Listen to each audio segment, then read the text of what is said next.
call the Carroll County Commissioners meeting to order for January 20th. Pledge allegiance to the flag. I pledge allegiance to the flag of the United States of America and to the republic for which it stands, one nation, under God, indivisible, with liberty and justice for all.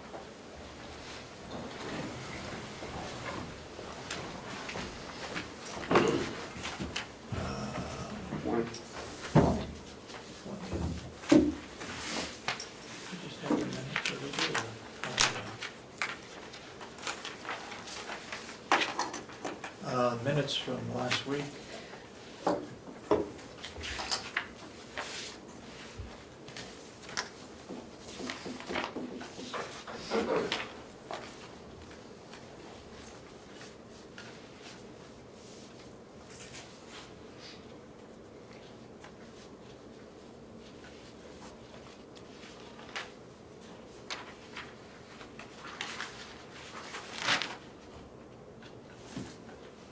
I make a motion to accept the minutes of January 13th. Second it. Any further discussion? It's irrelevant, but never mind. It's irrelevant. We'll talk about it later. All those in support of the motion say aye. Aye. Aye. Aye. So voted.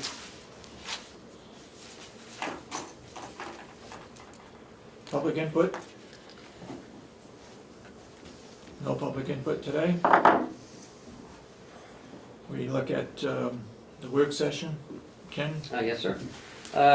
Last week we were talking about the grease trap bids, and I'd like Will to come up.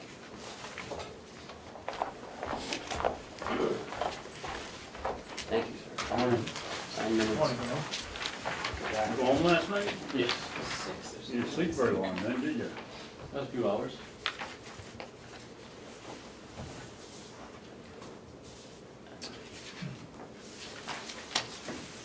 So Will, who wants to talk about the grease?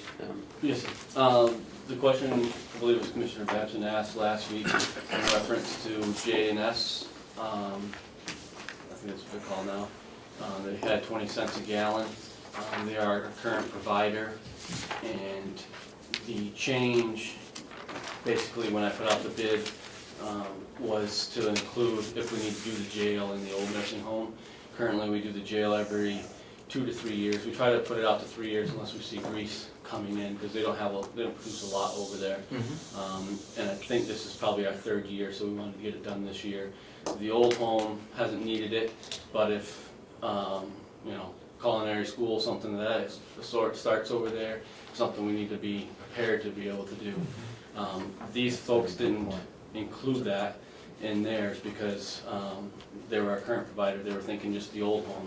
So I called them back and I said, if you were to do the jail and nursing home, is there any additional charges? They said, no, it's still, no matter if we pump 2,000 gallons or 16,000, it's 20 cents a gallon. And I believe the sheet that you guys have in your packet, there's a blurb at the bottom there that says, the jail and the old home as needed still will be 20 cents per gallon. So that was the only question I believe that was asked last week in reference to that, Okay. to that one. Anybody have any questions? I do briefly, because you mentioned about the grease trap over at the old nursing home might need to be done more often when we add the culinary over there. How many gallons is that tank? I believe that's a 2,000. Might be, It's a big tank. yeah. Okay. I'm not 100% sure on that one because we haven't really done it in a long time, to be honest with you. Okay. There hasn't been the need since we've been in the new home, but Right I on. believe off the top of my head it's 2,000. Okay. And it's fairly new. I mean, it's not an old tank. Correct. It's within the last, since I've been here anyway. And we will be discussing this a little bit later on in the work session. Okay. Okay, great. And the other thing too is just that, from my experience, or at least in the industry, on the smaller grease traps, they're able to add enzymes to them that really slow down the number of times you need to have them cleaned out. It's like they break down the grease The enzymes just eat down the grease. It's, you know, it's environmentally friendly, and I just didn't know if we had looked into that, or it just doesn't apply to this commercial purpose. I don't think it applies to this commercial purpose, but I will make a note and try to look into that and get you an answer on that. We've never done anything to that nature since I've been here that I know of. I suggest looking into it. I mean, the grease traps that I have within the side of my restaurant is much smaller than Right. yours, but now we just have like an application of these enzymes that go in, a little timer, and we haven't had to empty our grease trap in years. Right. You know, and usually it was once a year. It wasn't a big deal. The thing's not that big, you know, Right. compared to what you have. But I just didn't know if that application might, in the long run, save some money. It might not. Can I ask a question? I don't really know how grease traps work. Can someone explain it? Will, can you explain it? Well, I'll attempt my best attempt to it. It basically is a separate set of tanks that it flows through, so it catches the grease. It acts very similar, I believe, to like a regular septic tank, but it's just kind of for certain drains it's hooked up to, and it separates it first, so that way it doesn't get into the septic tank and then down to our system. Because once it gets down to our system, it starts to clog up our pipes. We have these filtration, we call them good bugs and bad bugs, a lot of times we refer to it up here, and the water gets sprayed over this media that has good bacteria on it, and it kills the bad bacteria. But if the grease gets spread all over that, it kills the good bugs basically. The good bacteria, it'll drown it out, so it can make a real mess in the system further down the line. So the idea It's is, separated at the source. so the idea of it is not to let it get down to the sewer? Exactly. Okay. Yep. I'll make a motion that we accept the S&J Development Corporation bid of 20 cents per gallon for pumping our grease traps. Do I hear a second? Second.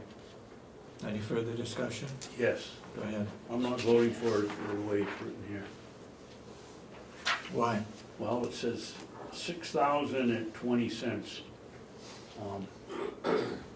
I would like to see the estimate read, rate is 20 cents per gallon for any quantity. I mean, he's gonna charge us for, is he gonna charge us for 6,000 gallons if he comes in here and takes out 4? Motion was for 20 cents per gallon. Go ahead. Does that on the left-hand column, on the left-hand side of your column there, explain what you mean? This price per gallon includes jail and old home as needed. Is that As, it says as needed, but that doesn't mean, as it says here, it reads pumping 3 grease traps, 6,000 gallons. And if he comes in here and pumps 4,000, is he gonna charge us for 6? As this thing reads, he could. I doubt that he would, but I'd be rather, That's the intent, I think. yeah, attention Intent was is 20 cents a 20 gallon, we cents a have gallon. 3 2,000 gallon tanks, so hence 6,000 gallons would cost us $1,200 at 20 cents a gallon. David, I'm gonna amend your motion if you don't mind. Go ahead. And say that approve this estimate, provided Will calls Mr. J&S and confirms it's 20 cents a gallon for whatever we pump in any quantity at any time. Do I hear a second? With no tank limitation on it. Second. Okay. All those in support of the motion as amended? Get a vote on the amendment Votes, first. yeah. All those in support of the amendment, say aye. Aye. Aye. All those that, the motion to, as amended, approve the bid, say aye. Aye. Aye. And so ordered.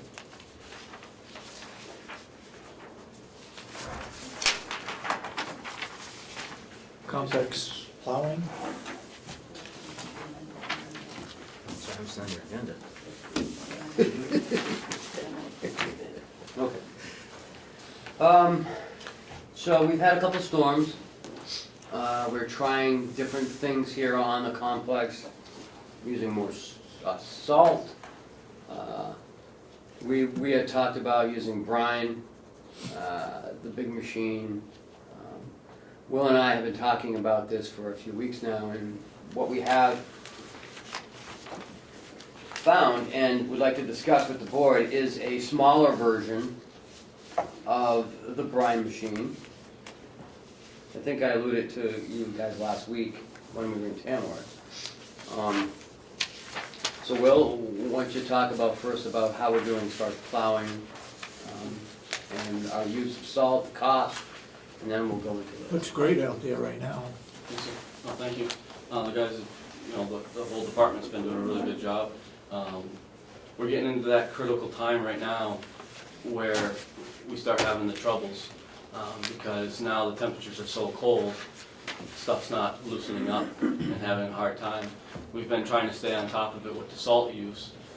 This gets to be the period of time, mid-January through mid-February, where we get those really cold days and it stays cold. But I'm wondering, and I shouldn't say I'm wondering, I believe that from the research I've done, this tool that we're about to talk about would help in that time frame. It'll help put a coating down so the snow doesn't adhere to the pavement.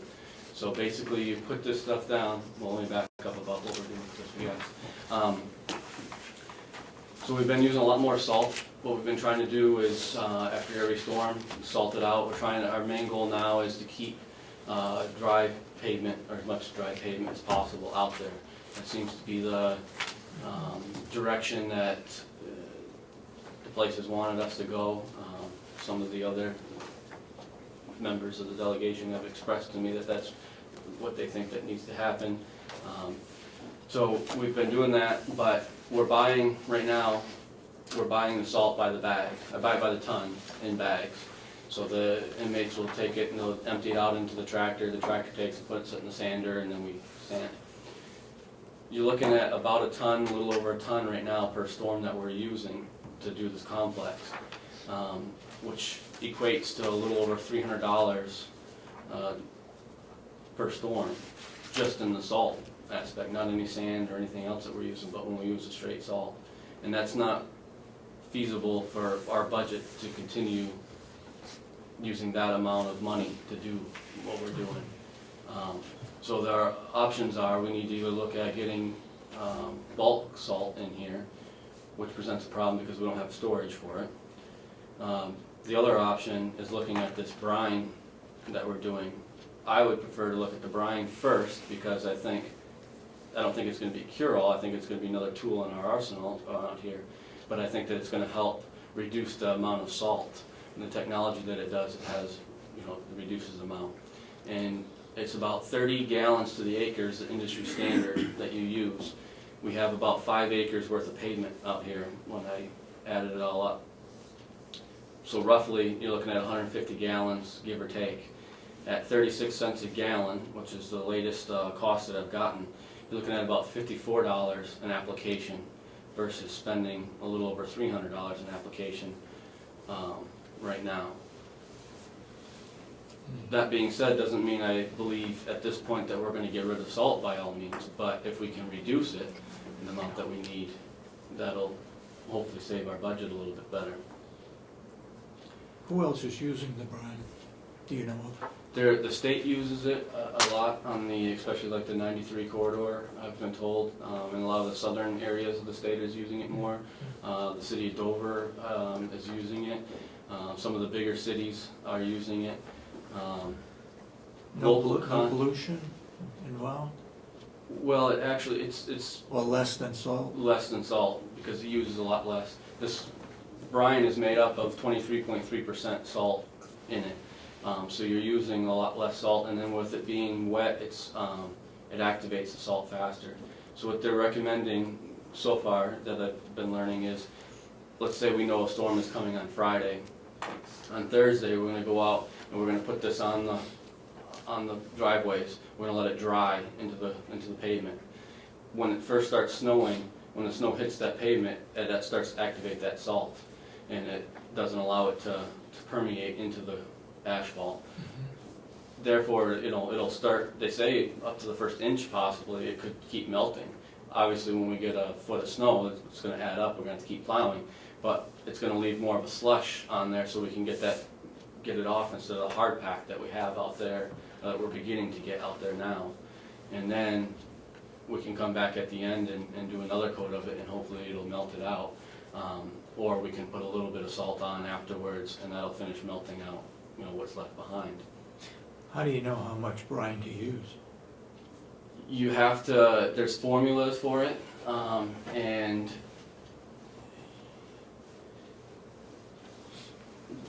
There's a certain application Right, that you put down. And also, talk about when you get your certification, right. how is that a saving? The other thing along with this is that there's a master applicator certification that's put on through the state. It's a new RSA that's been passed through the state, I think within the last couple of years. It's a class that you can go to, and then you take a test at the end of the day-long class to get the certification. Again, it's one of those types of things with the state, every 2 years you gotta renew it, and you gotta have some continuing education classes that they're gonna charge you for, obviously. But with this new RSA, if you have a person that works for you, me being the case for you folks, then for slips and falls and the liability end, the state is taking a lot of that liability and is backing up the employers. So what's happening is a lot of places that have these people that are certified, their liability insurance is significant, I don't know if it's significant, but it's a great amount that's going down from what I'm being told. I don't know numbers wise to speak of, but by having that, the state's kind of covering some of that liability. The class, I called out the state, they're going to be posting in February. The next class isn't going to probably be till spring. They're posting the dates in February, so come February I have to keep paying attention when this class is going to be coming up, and I would like to take it. It'll also, a lot of the class from what I'm being told is focused around this brine usage because it's the way the state wants to go environmentally, economically. It's a better route. So I'll have a lot more knowledge, or hope to have a lot more knowledge out of that class to answer more specifics. Right now what I have is research that I've been talking about from people primarily that sell it, and how they're using it and how, what it's doing for them. So what's the initial cost? Well, can we just explain one more thing and then we can talk about price? Also, there's also an attachment, there's a 50-foot hose. Correct. So this unit that you have a picture of, it basically has those tanks that are in the metal cage there. That's what the brine comes in. It's this particular place that I've priced out. It's 36 cents a gallon. Those are 275 gallon tanks, so it's $99 for the solution, and they have a $100 deposit obviously on the tanks, so they get the tanks back. But the next picture that you have, what it has is an electric pump that goes in. It pumps the material out, and then there is a sprayer that goes into your Reese hitch, and it hooks into that to lay it down. It also has a 50-foot hose with a gun attached, so we can pull up next to the sidewalks, and we can apply this stuff on the different sidewalks in a lot of areas of the complex. That whole package, just for that, is $16.50. The other thing that we need to have, because it's very important for everybody I talk to, is you have to have the right temperature of the surface temperature of the asphalt when you lay this down. Otherwise, if it's too warm, it can leave like a film and almost feel slippery when you walk on it if it's not cold enough. So we need to have one of those, I don't even know what we call them, but It's an infrared temperature gun. Temperature gun, so we can take those. They're about $75. Yeah, we found them. I mean, these places are selling for a lot more, but Ken, we went online there and found them for under $100 probably to get something like that, to make sure that we're having the right temperature for when we apply this stuff. So it's about 1825 to, start it. 1725. No. I thought you said it was $1,650 and 1650 plus $100 for the tote, For the what? Oh, the tote. yeah. Oh, you Tow. can add that in. Oh, one of those, and then, $75 for a temperature gun. Well, you're gonna have to have more than one of those cages, so it's gonna be more than that. Well, yeah, I mean, I'd like to, if we're gonna do this, have at least 3, and then rotate them, drop them off, pick up 3 more. and it's guaranteed not to settle out? I mean, Not to settle. if there's a that salt settle out, so that if we keep them for a longer period of time between storms, is the salt gonna settle out of the solution? It's like salt water, once it mixes in, it's not like there's, like salt granules sitting there. It's mixed in this, well, Commissioner Babson went up and saw the mixers. Did they have them up there? The question They is, didn't have any brine. I understand your question, I Does it don't settle know, out? right, I don't know that it guarantees, I can't say it guarantees, I don't believe it does. it could settle, it could sit in a tank for a week.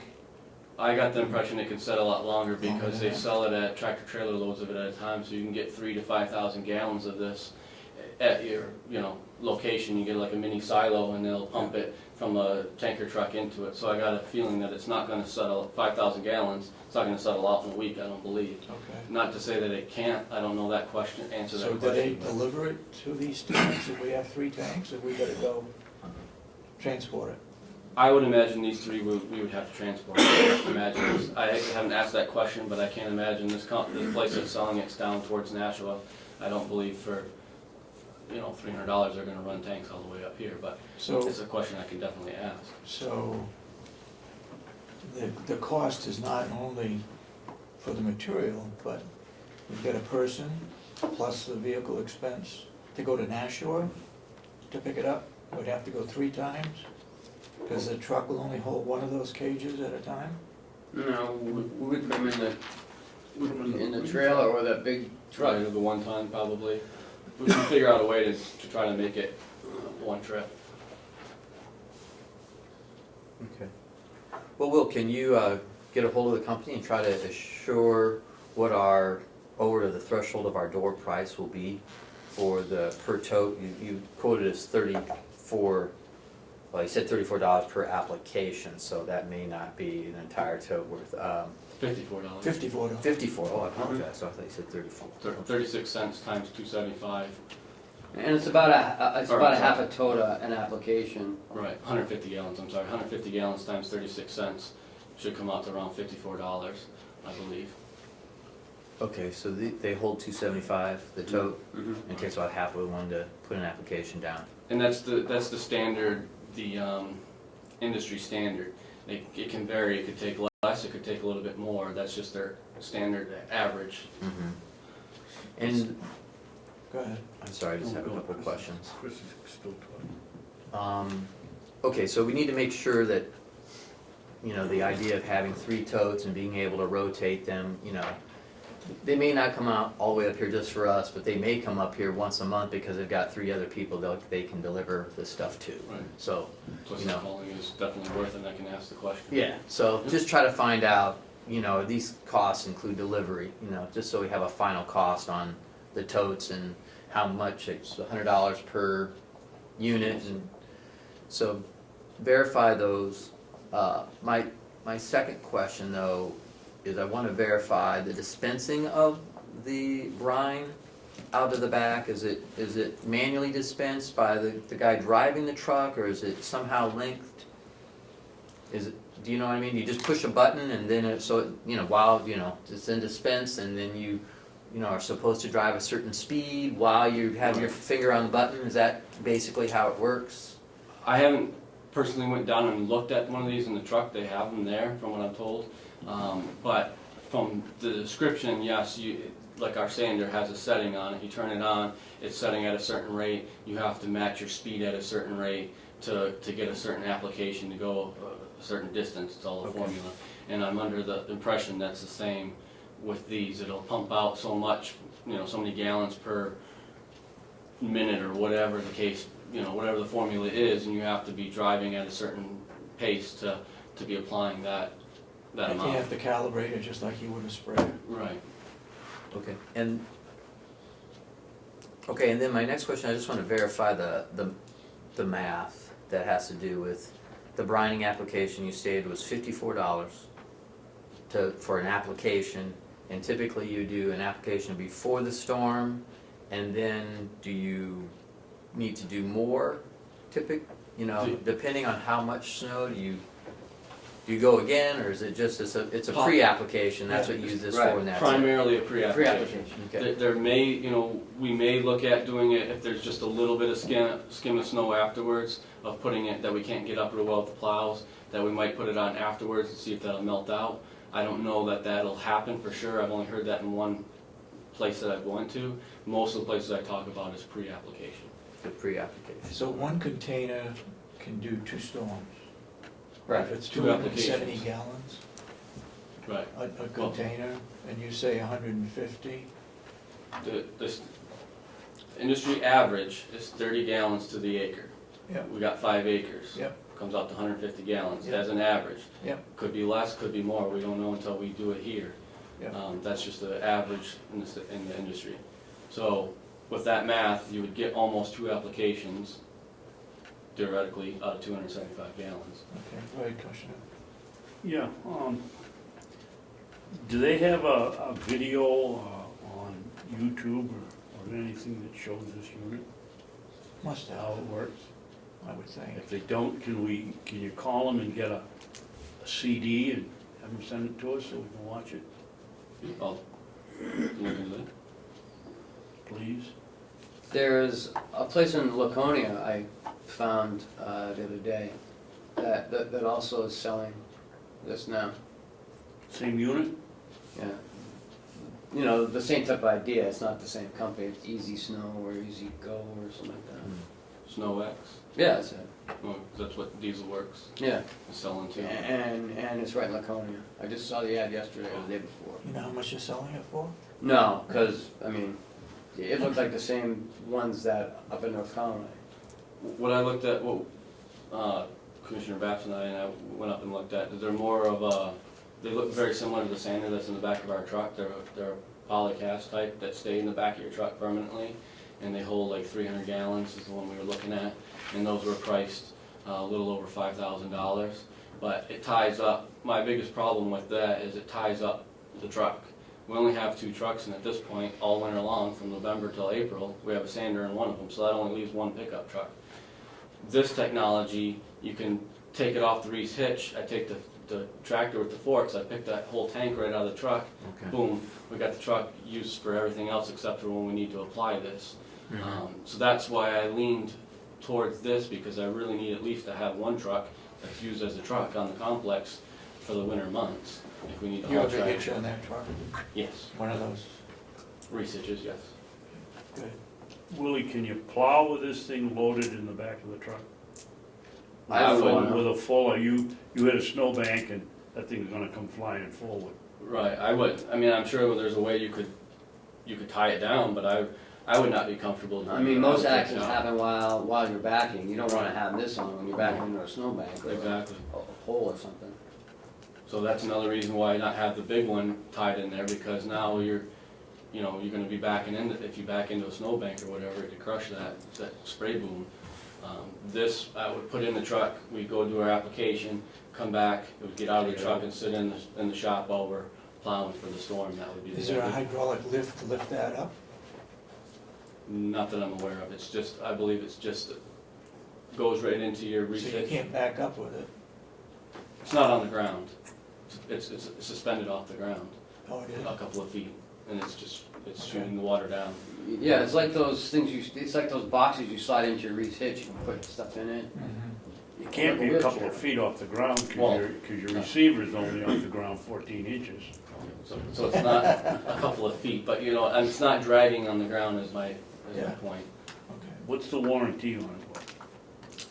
I'm not sure on that, I can get that That's information for important you. because if it's not stainless steel parts, the assault's gonna attack it and we replacing parts pretty What do quick. we, Most of the things I've looked into are usually around a year, maybe 2 years. Some of our Fisher stuff is out to 2 years at the furthest. So I would guess to a year to 2 years, but I can definitely. what is our initial cost for the applicator that goes on the back of the truck? How much is that? $16.50. That doesn't include a tank or anything, that's Right. strictly that, It's that with the 50-foot hose of a gun and. with the gun Yeah. included? Right, and it's electric battery powered pump. And does it run off of your Battery?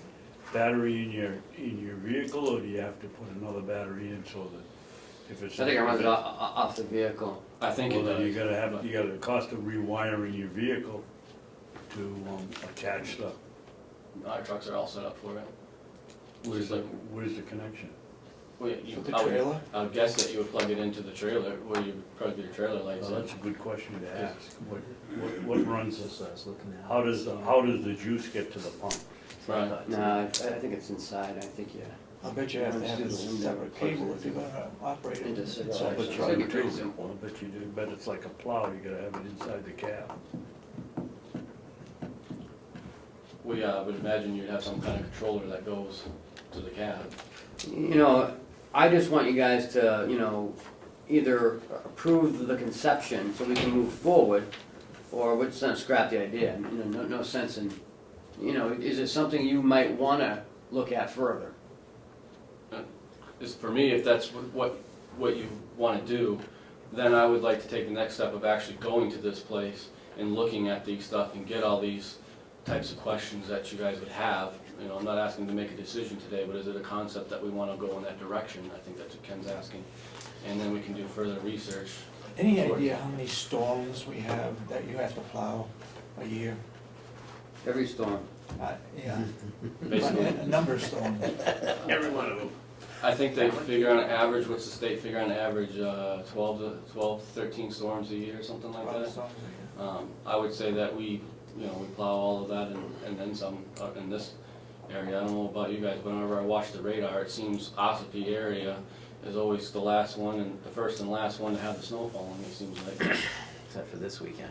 This weekend it's going Hopefully. south. I hope so. Except for this Thank weekend. goodness, jeez. Go ahead, Commissioner. To answer Ken's question, I don't think it's a question of whether we approve the concept or not, Kenny, but I'd like some assurance from someone that has one of these units Yeah. that it works before I put a lot of effort into Well, I'll tell you what, finding out whether it, you got them to Dover, cause they use they it. haven't called back. He's I called. have called they them haven't and they called him haven't- back. I'll call again and see if I can get a hold of the foreman down there. No. I left him a message, he never returned. Call the call. Sam, down at the Dover barn, and, Sam? Yeah. Okay. You also could call the company and ask them to give you the name of Give 2 or us, 3 yeah. people that have purchased them, and we could call them. The closest ones. I mean, is this something you guys wanna pursue? If it works, Yeah, okay, alright. Yeah. You know, Quick I just math think that, is- you know, we're using more salt. It's costing $500 a storm, pretty much, right? Yeah, I said 3. just shy of that probably, but, Each application is $300, right? right. If you do it during the storm, after the storm. Let's go the other way, we've got all these buildings out here, there's not one that we could put a truckload of sand in it and a truckload of salt and mix it inside the shed? There is one shed that we mix that holds our sand, so if we're gonna get bulk salt, we don't have room to put both in there, You don't. no. Not, And of not course, the with sand's keeping gotta them have separate. some kind of an the salt's Salt, gotta have an yeah. impervious surface somewhere. Right, I mean, we could build one, but now you're talking, you know, more than $1,800. How do we mix our salt now with the sand? Bags. With the backhoe? well, by hand. So, but we're putting very little, I mean, Every time, you don't have sand in it, it has salt in it. No, You put the sand in and put the salt in the hopper? no. No.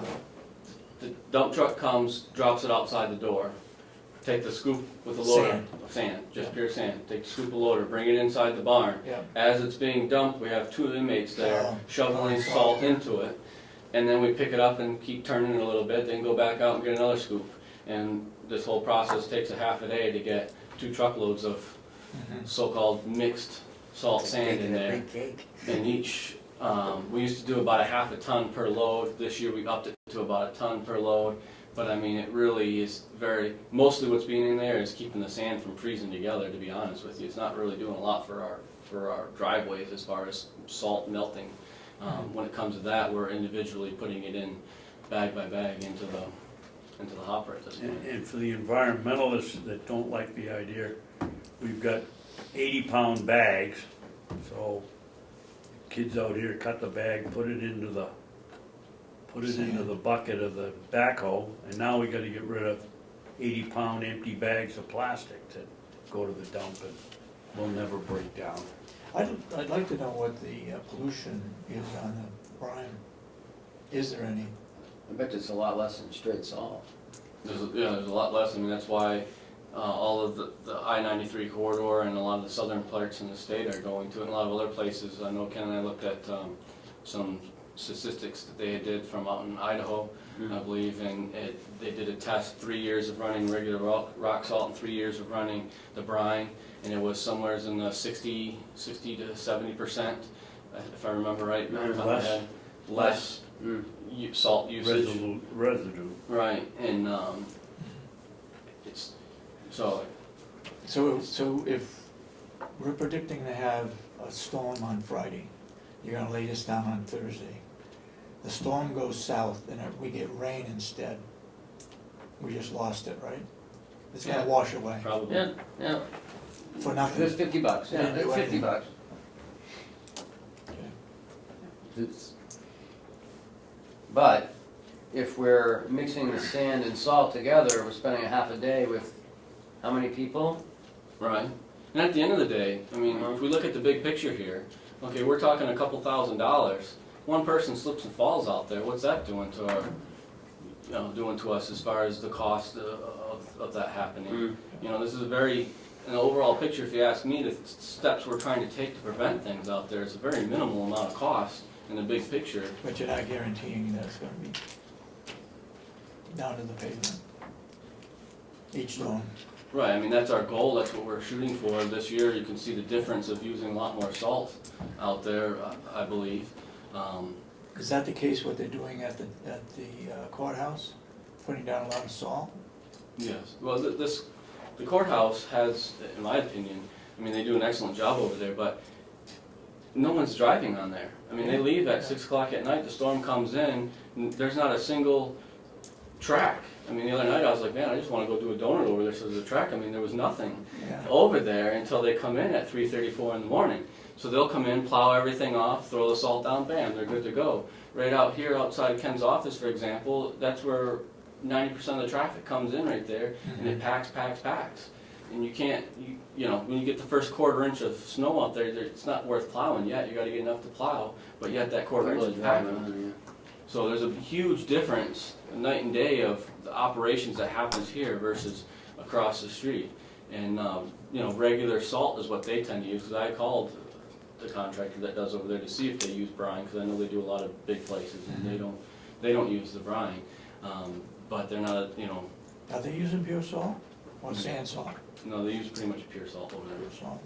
A lot of places have done that, and when I talked to a guy, he said the state is even shying away from a lot of sand because they actually think that the sand is worse for the environment because it's running down into these creeks and whatever else, and it's changing the habitats of the plants and fish and whatever else associated with it. It has more impact than pure salt does, and now they're trying to move forward with this type of technology to reduce the amount of salt.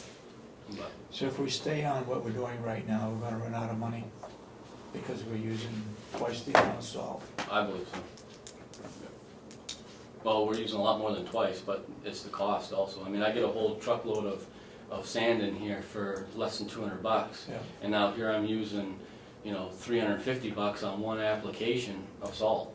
And that truckload of sand might last me 2 or 3 storms. So it's a huge amount of difference in money. Okay. I think, if I understand the situation, I think the board would like you to follow up, get some more information, and get some references as to where it's being used, how they're using it. Where we can go to see it, where we can go to talk to the people that are using it. Yeah. Okay. So is there enough in the 2016 budget to cover the amount of salt? Because I thought we raised that amount. We did. So in the 2016 budget, is there enough money in there to buy the salt necessary to get us through next December? There's a lot of ifs in there, in my opinion. We have $12,000 in that line item, Yeah. assuming Okay. Ken is gonna check. So the 7,000 of that was set aside for fertilizer. It was one of those that we combined, line items that got combined, and so about 7,000 was set aside for fertilizer of the fields, which left us about 5,000 for our salt and sand.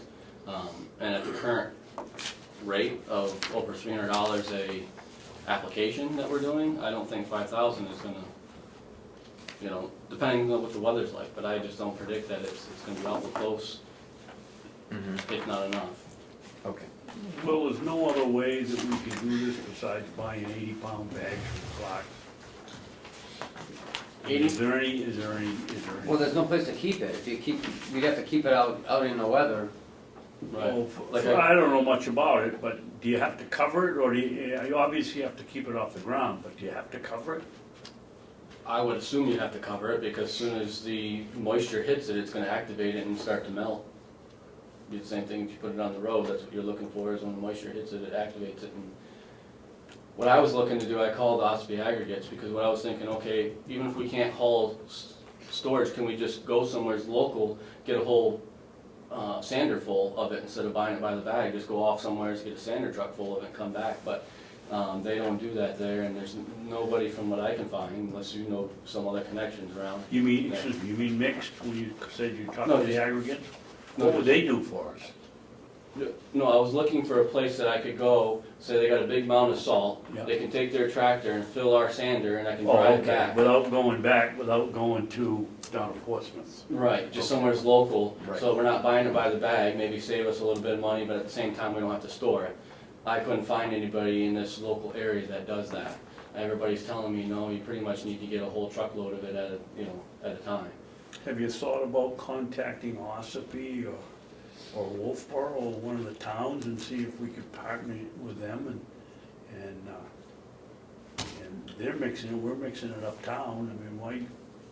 Right, I If didn't, you remember last year, a lot of towns ran out of salt, so you can ask, but I don't know if they, right, if that's what you guys would like me to do, I can give Brad Harriman a call and see. They give Wolfboro a call and see if they're interested, or have they looked at this process? If they would consider it. 15 applications of using straight salt is $52.50.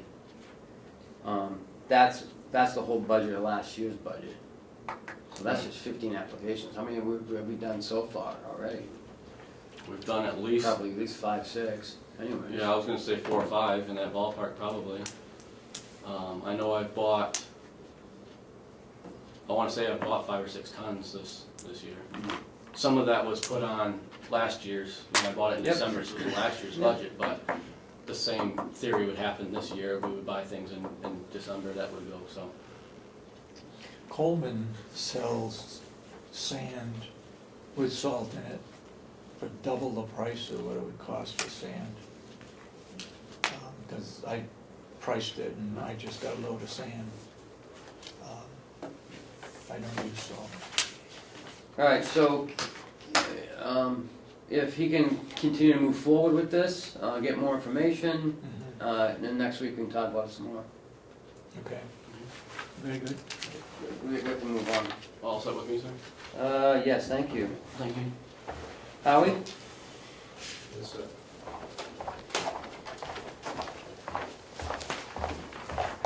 Do you have your packets from last week? Good morning. Yep. I should. No, I don't, so it might be close to that. I have an extra one. And briefcase in It'd be the office. $5. All right. I'll pay you, Second Oh. one, next week. Are we up to date with the November 30th one? Yep. That's the one I had from last week. Yep. Is that correct? That is the current one. November 30th. Okay. Although, pretty quickly, we'll have the December figures as well. So Howie, I'm sorry this took longer than I thought, so if you could roll through this in 20 minutes, that'd be great. I can, because it's, actually, everything is tracking and trending pretty well, but if we go to the important pages, which are page 2 and 3 with the revenue and the expenses, you can see that on the revenue side, as a percentage of budget, we're at 96.4% against the budgeted amount of 91.7, so we're favorable. We're taking in through the end of November more money than we expected.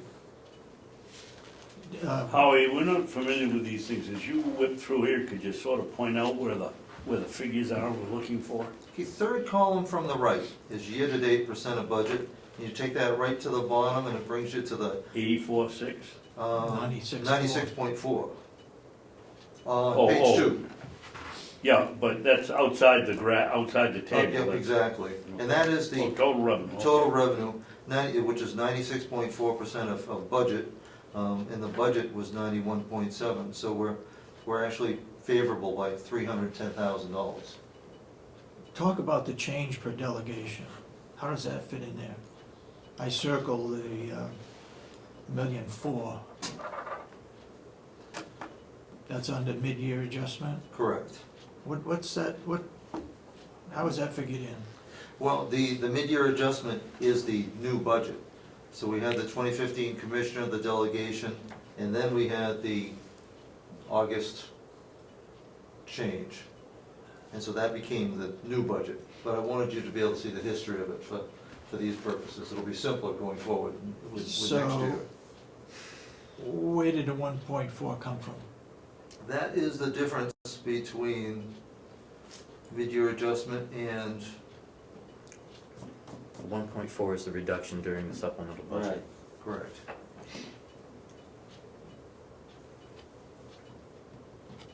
When they passed the supplemental budget, one of Yep. the things they did was reduce the revenue in the nursing home by 1.4 million. They felt Well, what was the 1.3? That was the original? The 1.3 was the difference between delegation and the commissioners. Delegation increased the revenue projections by 1.3 over what you had recommended. Okay, And then the mid-year adjustment was to take what the delegation approved and reduce it by 1.4. So we're almost right back to where the action in August actually returned us functionally to the commissioner's budget okay. at the time, projection for revenue. So realistically, we're at 91.7. That's what the budget would be. We're actually at 96.4.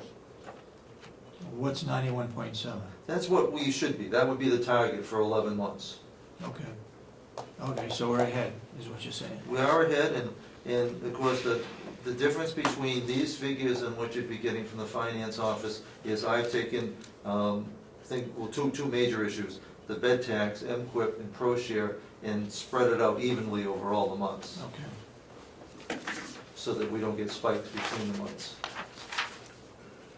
Now, on page 3, if you go to that same third column from the right, and go down to below the lines, you'll see that we're at 87.1% of projected expenses against the same budget of 91.7.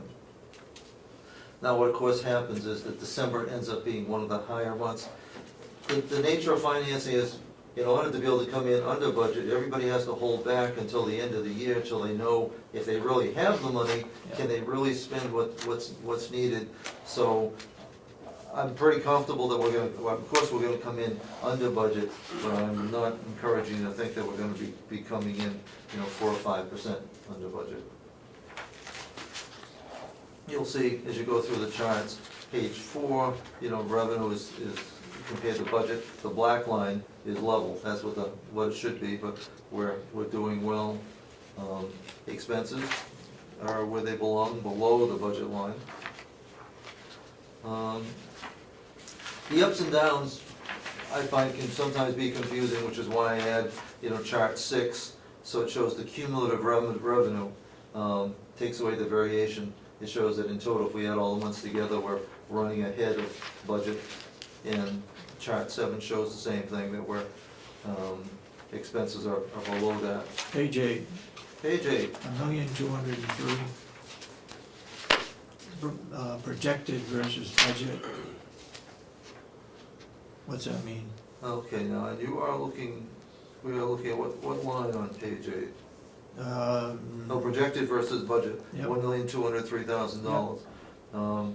We are, when we take into account both the projected expense and the projected revenue, we're $1.2 million ahead of where we would be. Because our expenses are low and our income is high, Mhm. we're $1.2 million ahead of where we expected to be, Okay, that's what I thought. which is not such a bad spot to be in. We won't end up quite like that, but it's nice that we're trending that way. I'm sorry, but I don't see 1.2 million on here, down here. Yep, bottom Down right. the bottom, last- 203, yeah, okay, projected versus budget, yep. And if you look at the very bottom right-hand number, that 422,000, if we took out the bond payments, like the interest and principal, we would only be projected to be running at essentially a taxpayer subsidy of $422,000. Which, I mean, not that that isn't a lot of money, but compared to some counties where it's in the $2 or $3 million range, we're doing very well in terms of carrying a lot of our expenses. Except the reality is we got a new nursing home we have to pay for, so you Yeah. can't take that figure out. No. Yeah, you can. No. I don't think we should talk about taking it I was gonna out. say, cause It's included in there. we're gonna put it, Oh, no, we did for years and years, it's actually been part of our budget now for the last 2 years. Right, yeah, but where was it before? It was under general, fund. yeah, we can't take it out, so don't bother I will- Budget-wise, taking it out. It's there, it's gonna stay there. well, That line will not appear again. part of the- Okay. Now, in the rest, histrionics. Page 11, page 11, I was gonna say, you should jump to the ones of interest to you in the matters of time. comparing 2015 to 2014, it looks like total private census is up close to 7. Up significantly. Yeah. Is that gonna I mean- hold that way? It actually is, and the reason I'm comfortable about that, we're doing absolutely nothing to encourage private. Private, We're being self-selected, we're concentrating all our energies now on skilled. With Yeah. today's admission, our last 5, maybe 6 admissions will all be skilled. So we're focusing, we're focusing on that. Privates are taking care of themselves. Our overall census is trending upward very nicely. As of today, we're at 103. We've been averaging 102.5 through December and January. So we're off to a very good start. Howie, I'd like to, as you know, that we have some, some cutoff issues. And when you look at your expenses, are you looking at what the business office churns back to you? Exactly. Okay, so, there is a bit of a lag in that information that may not hit. So I think that This it is would be- only as of November, right? correct. November 30th. We're typically able right now to be able to get our expenses by the 10th or 12th of the month. Revenues are a little bit slower around the 15th of the month. December is a notable exception because I believe that Chuck is gonna be closing out, which I think is really aggressive. He's gonna be closing out by February 1st. So I'll be holding off on my December to be able to get your real numbers. I don't wanna give you numbers that are gonna be subject to revision. So I don't wanna do December's numbers until February 1st, when I have the final numbers. Well, and plus, we've still got invoices coming in from last month, Correct. so. And you don't have the bank statements until probably the second week of February. Well, but we will for December, we should have in January, by January 7th or 8th, we'll have the bank statements for December. But as Ken says, there's still stuff coming in. Oh, definitely, and So- that's, and that we technically, what we've done with what we know is going to be expended in December is to encumber that money. And all that should be resolved either by documented encumbrance or by payment within January. So by February 1st, we should have some good numbers for December. So Howie, in the future, it may be worthwhile for you to put down last year's actuals per month, because that will give us perhaps maybe a better comparison of how we're doing expense-wise year to year, as opposed to looking at it per the budget, because there is that probably a 2-week lag in those numbers. So when you take the percent of the budget for 11 months, when it really may be only 10 and a half months worth of expense, because those cutoffs aren't quite as strong. So I would suggest if you gave us the actual numbers that you got from the business office from the year before and compared them to the actual numbers you got from this year, that might be a better indicator of our being up or down from last year as far as expenses are concerned. I think that's a great idea, so I can compare both the same month year-to-date and also the same period year-to-date. I mean, same month and also the year-to-date previous year. Right. Then it gives you a real number to compare. Do you know if a number is good or bad? You compare it to the previous year, you get some sense of whether you're getting better or worse. Right. Page 13, Howard, Can I go back to 11, please? go ahead. Howard, I just want to make sure I understand this. On the total private days, 2015, you have 9365. Correct. In 2014, you have over 2,000 less private bed days, 7212, right? Correct. That's a 2,153 bed day change. Does that mean that we have more private pay residents? Or does it mean we have the same number of private pay residents that are living longer? Or a combination of both? I mean, that to me seems like something really had to have changed. Well, it is. We've gone up by 6.2% in our percentage of private pay. And you think, and so you know the days, one resident, 1 year is 365 days. That makes sense. So roughly, we're talking about, we have 6 more private pay on average. On a given day, we have 6 more private pay residents this year than the year before. That's all?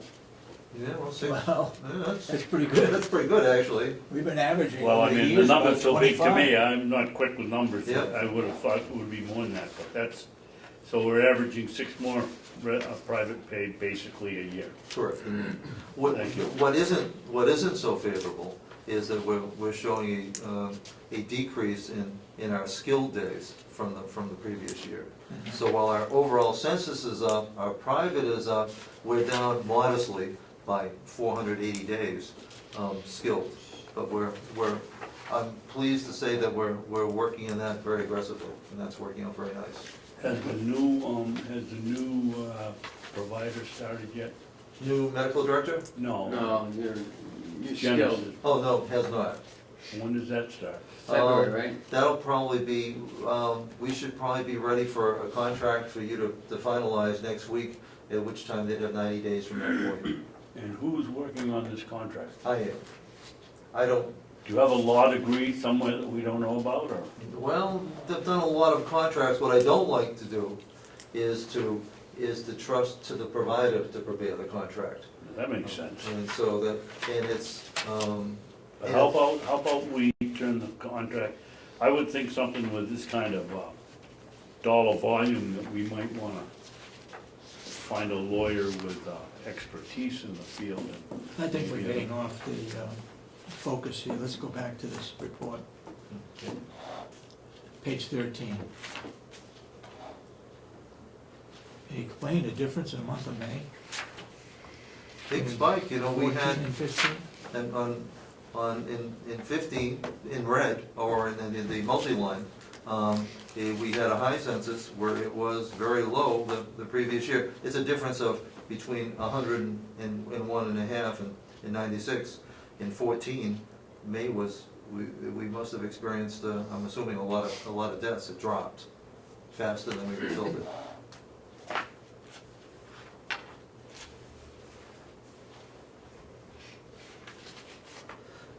But in November, you're showing 98 beds filled, right?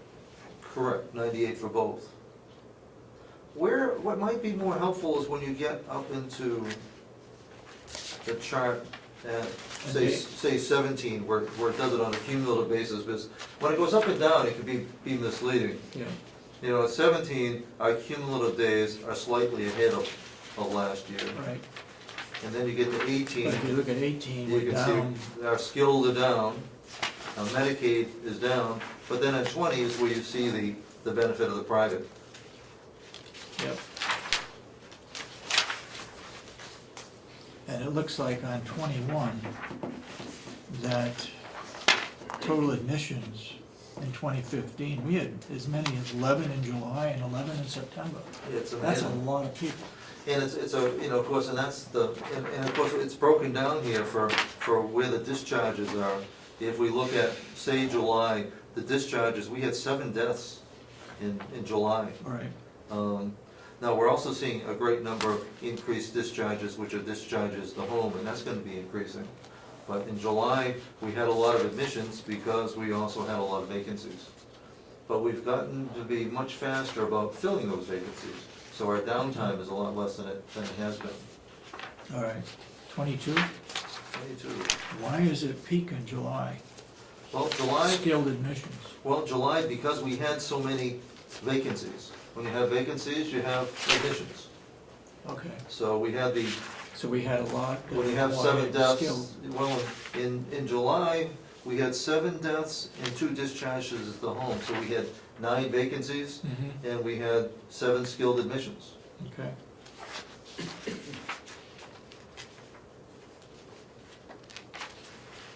And again, in July and in September, on 23, we filled 11 positions in a month. Exactly.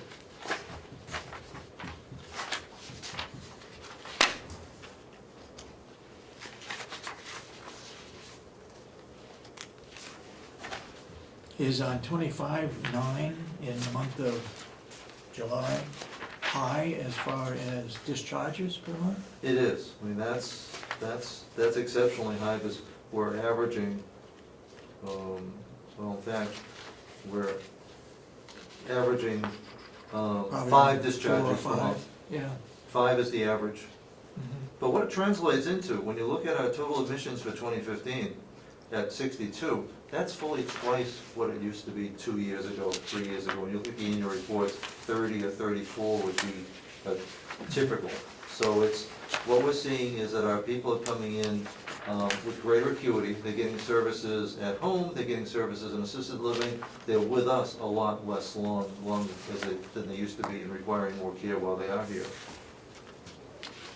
And that's something that all nursing homes are experiencing.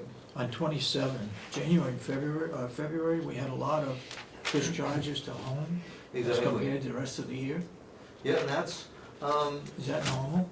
well, you know, discharges to home are gonna be coming up to about 50%. Right now, let's see, discharges to home are, home is a percentage of discount. Right now, it's 26% of our discharges are our discharges to home. So about 1 in 4 people who leave us, three die and 1 is going home, Oh, which is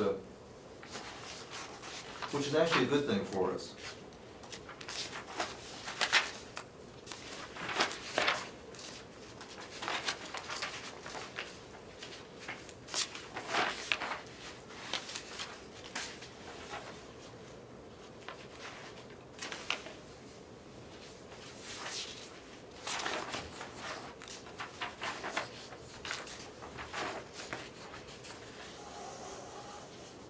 When you get back to, all the way back to 47, when you look at shifts of agency staff, that has taken a very favorable dive down. Yeah, I noticed this whole month, I don't think you used any agency in the month of December, did you?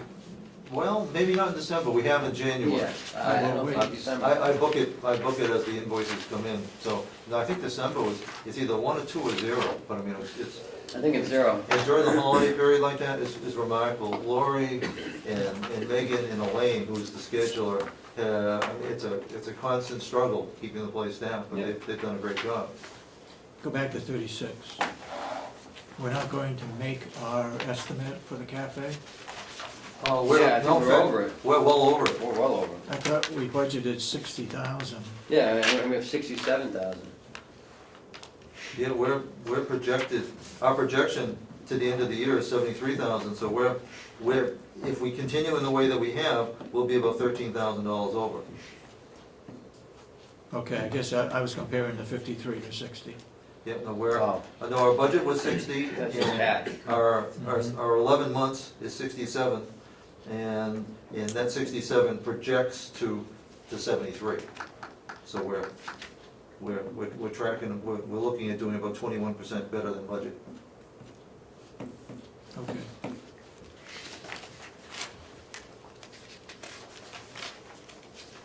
Speaking of cafe, did you switch credit card vendors yet? Or? We're going to.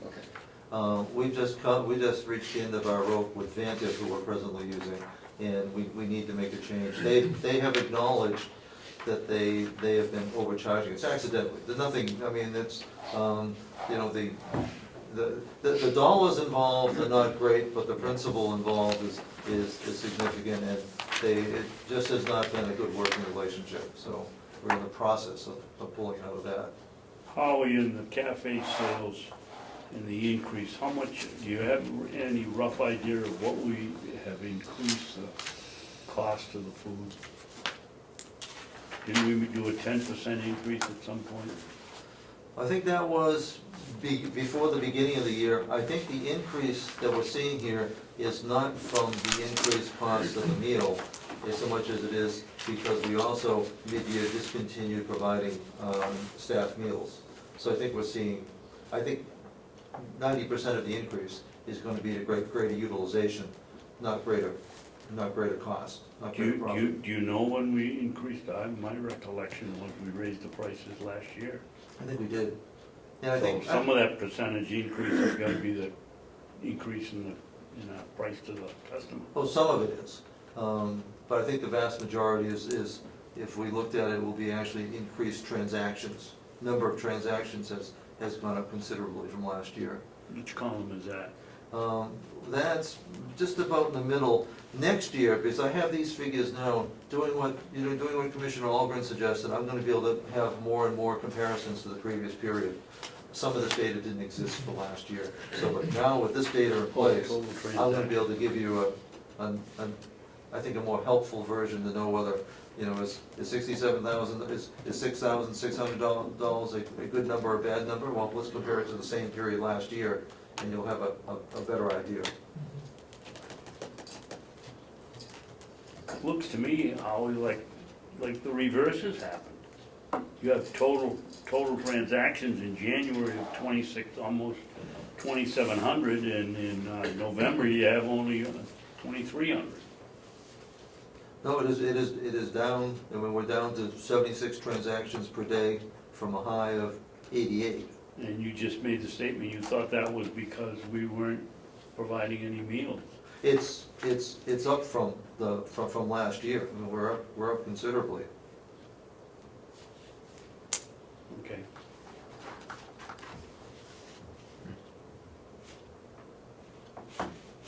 I'd like to go to page 44. 44. We hired 10 people in July. We have, and if you go to the next page, we fired almost as many.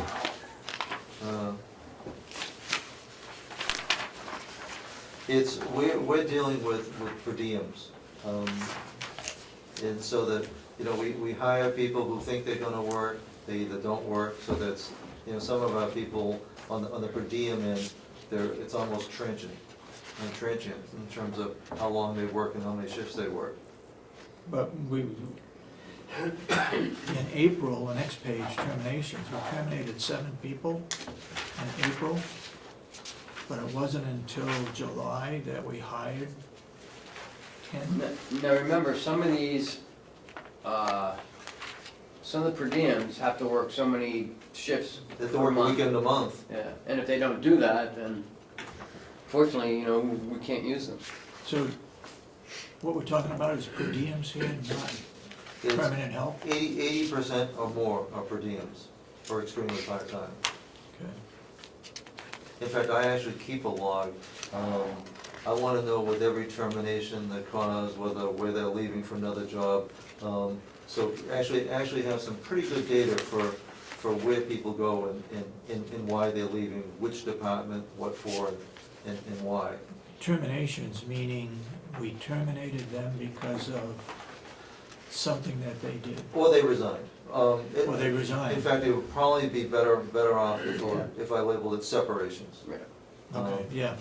Because we Because I was thinking terminations, I don't remember seeing all those terminations come before us. Oh, no, in fact, the per diems don't need to, and those in their probationary period don't need to. But it's really separations, because we do have an awful lot of our part-time people that will go to another job, and they leave on good terms, they resign. So I should relabel that, Okay. separations. Well, that's well taken. On 46, we're gonna run $34 in the hole for agency use? $34,000 $34,000, I mean. compared to budget. Of course, the budget was reduced to $12,000. Which was, And we can do that in a month. I mean, that was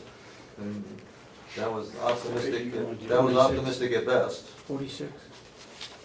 Now, it isn't the true net figure, because when we use agency, we haven't used regularly scheduled hours, we haven't used overtime, so that's not total expense. It's significantly greater expense by about a factor of 3, but pretty much you could reduce that by at least a third, to have or 2/3, actually you could reduce that by 2/3 and come up with probably what the net additional cost of agency is. Still over budget.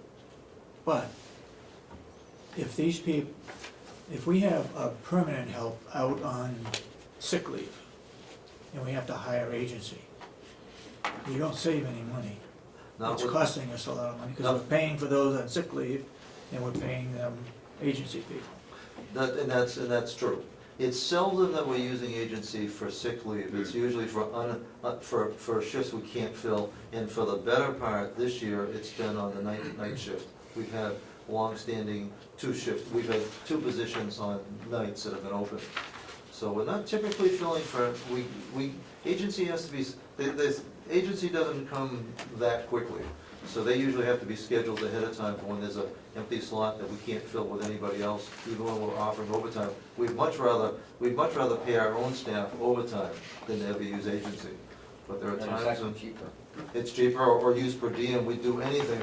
We're desperate by the time we use agency.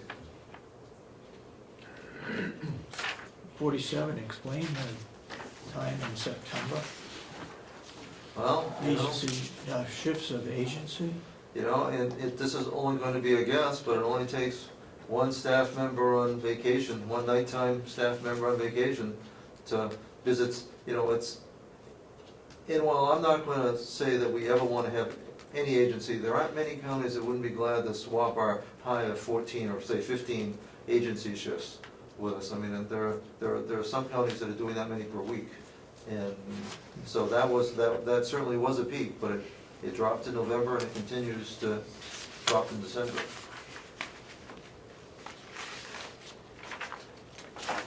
'49, medication errors. This is things that we did wrong, our staff did wrong in recording, or what? It could be Something in April and something in August that sort of peaks? Well, there are typically, I think, 5 different kinds of med errors. It could be wrong route, done the wrong way, wrong time, it could be a transcription issue, timing issue. It doesn't necessarily mean that there was any untoward outcome at all. In fact, there's none that I've seen that have resulted in any harm to a resident, but any mistake that's made is documented. Does the survey group find these? It's, Is it the same type of errors that they would find? they would typically only be looking if there was somebody that was harmed. Unless they're looking through the chart and see something that doesn't correlate, like they gave it like an hour later as opposed to, say at 4 o'clock, they gave it to at 5 o'clock. I mean, that would be considered a med error on Howie's, log. But it doesn't mean, we gave the wrong medication or. But when you look at the fact that we're talking, on average somewhere around 8 to 10, and you're talking at tens of thousands Yeah. of bed administrations, I mean, that's in a month. It's not infinitesimal, there's no, I mean, the only right number is 0, of course. We're not saying there's an acceptable level, but it's well under control. And there's no immediate danger to the resident. No, none of these have resulted in Right. harm. So where do these errors, who causes these errors? It's either gonna be a nurse or an M&A or It's an medication RN nursing. that does? RN, LPN, or M&A. They're are they're the the only ones. supervisors, so they would be checking on these, right? Well, most med errors are self-reported or reported by somebody that's coming on the next shift and quickly determines that something wasn't.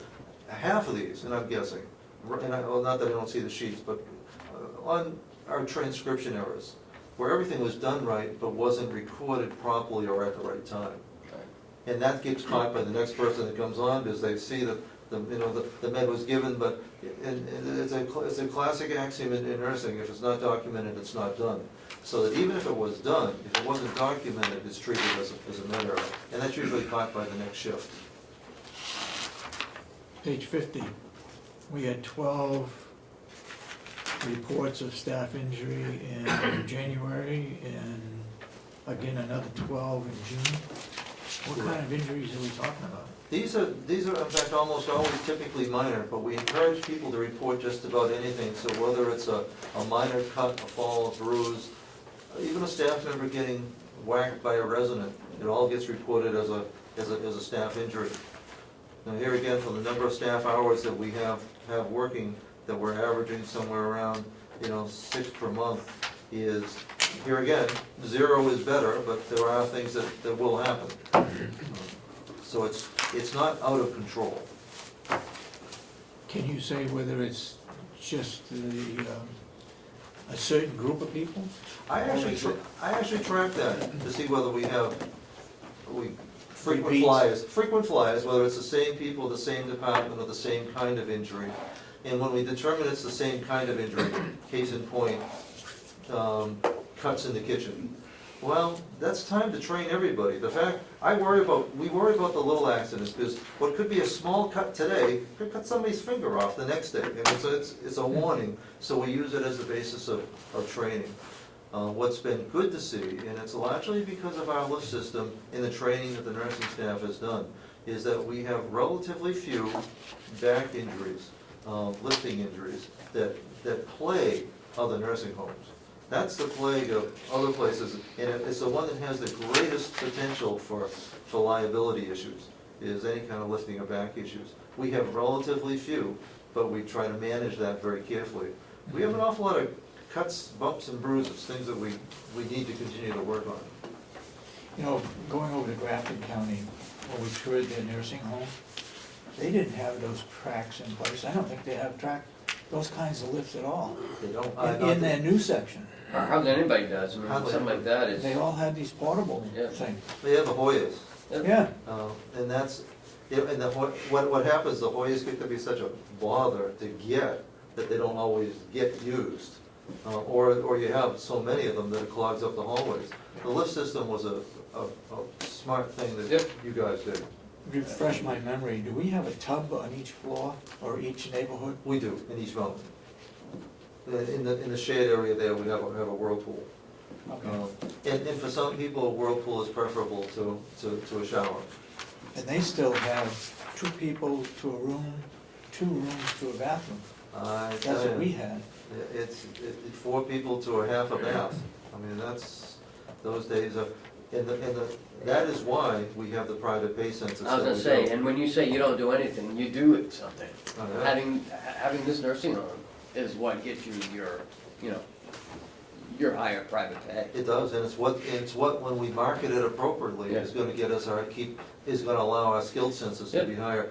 It's not gonna be the skilled provider. No. It's gonna be the accommodations and the marketing. Do you see more residents taking showers than they were taking baths in the old nursing home? Oh, definitely. Well, because it has less to do with the building than it does to do with the changing of society. Not that I see them personally, but from what I hear, no, in fact, we're already getting it. It's an interesting thing. You know, some people go back to the days when, you know, a bath a week was considered the norm. Well, we do too, but now we're getting people in where twice a week isn't enough. I mean, part of their lifestyle has been a daily shower. Yeah. So we're finding that times are changing. Okay. I do have a couple other quick things for you. One, and I think you probably already received it, but we've received from McKesson. I know you've been asking for a long time for how we do with pricing. Well, Yeah. McKesson, I think Norman's given it to you. What that points out is that in every case, we are at or below the state price. Yep. What that chart doesn't show is something that's very important. We also save another 2% off of that. It's in terms of, they call it a VIP bonus. If we buy a substantial amount of stuff from them, what it is that their encouragement is single source. If we continue to buy a large amount, they actually give us back money each year. We're talking about giving back about $4,500. So that's a 2% on top of that. So in many cases, they're substantially under, but they're at least at or under the state pricing. And what's remarkable, and it's been wonderful, is that having the vendors do the comparison instead of Paula and Norma, it saves them all kinds of aggravation. And it's something that you'd be proud of. Holly, my understanding is this represents only one department's purchases. Is that true? No, well, it reflects everything. It reflects 85%. It's the top 40 items that we buy by McKesson, which actually crosses over some departments. It is primarily nursing, but there's some ancillary things in terms of paper towels and things that could well be housekeeping. And some trash bags. Trash bags that go, but it is 85% of everything that McKesson sells us, and it's their top 40. So it's not, they didn't cherry pick. They picked the things where 85% of our money has gone. I wasn't suggesting the cherry pick, I was suggesting that I'm sure we were told yesterday that this just represented the nursing department's purchases. The vast majority. I mean, and that's, when I look at the items, I mean, it does include things like trash bags, it shows roll towel, Gloves. some gloves get used by housekeeping as well. But the Hey, Bob? 80% Were you of here it. for a particular reason? Yeah, he was here, but now he's leaving, so he'll be back in an hour. Since we're done, non-public. Okay, I'll be back. all right, thank you. The last thing that I have for you for, Excuse me. Holly, I've been trying to find out, without much luck, do we have any kind of a conversion list of McKesson or MedLife products crossed over to the state's purchase agreement? when we do with McKesson, that's what you have in front of you, because the state price is shown at the far right.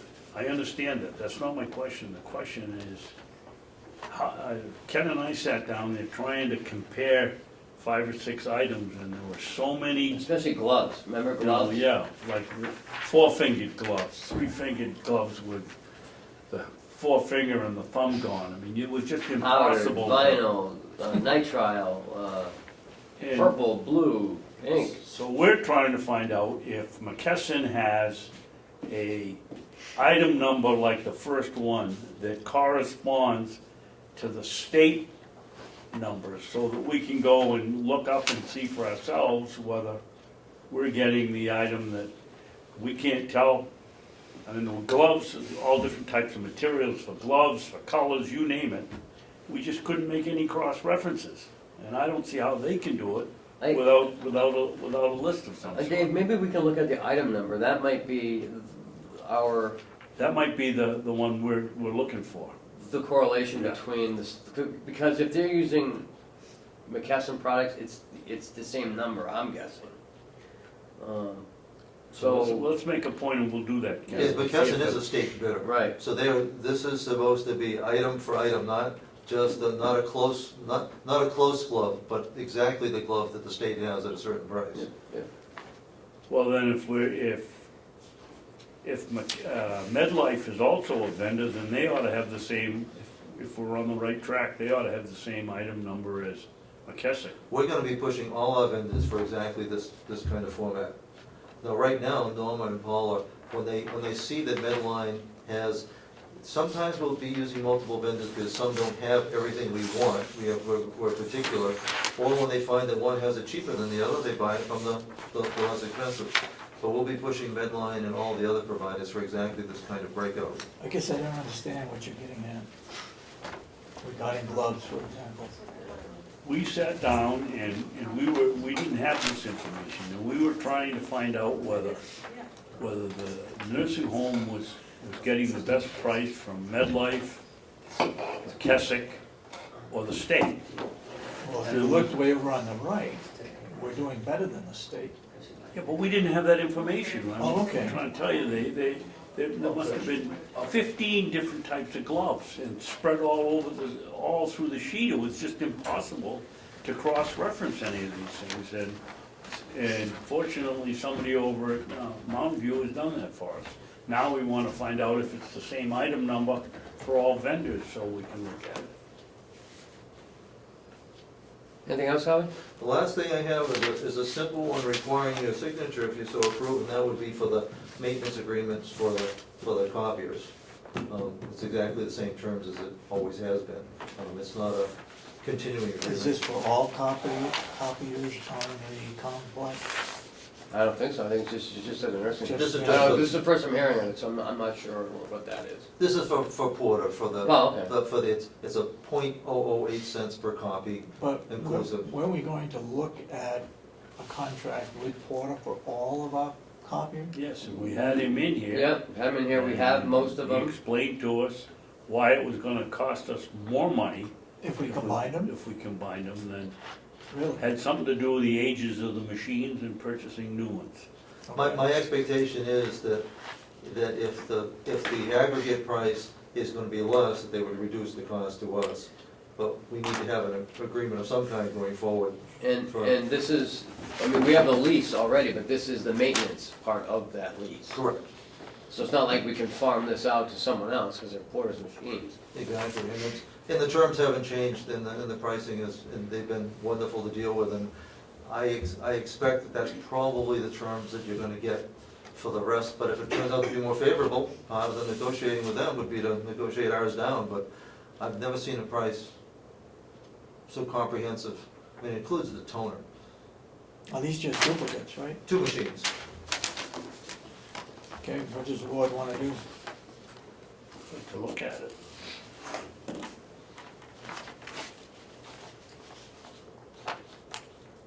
Do we have to do this right away? Porter would like it right away, but I'm sure they would. but I'm sure that they'll need to accommodate your schedule on that. What's the dates on that, Commissioner Babson? The date, 12/9, effective date 12/9. 12/9/2015? Yeah. Oh, we're No. already on it. Yes, 2015. 15.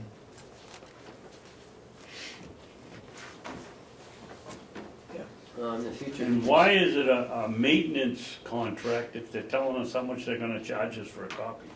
That's how because there's essentially no cost for the machine. So it's it's a usage fee, including toner. I understand that, Howie, but you said this was a maintenance contract. That's how they No, charge. that's the maintenance part of it. It's Anything paid per breaks, copy, anything breaks, right. they fix it. That's the criteria they use for charging. Exactly. In the 8 future, cents a how? copy. In the future, Well, 8 cents is for color, which we use very little of. It's .008, 8/10 of 1 cent Is that on for there? black and white. Yep. Yep.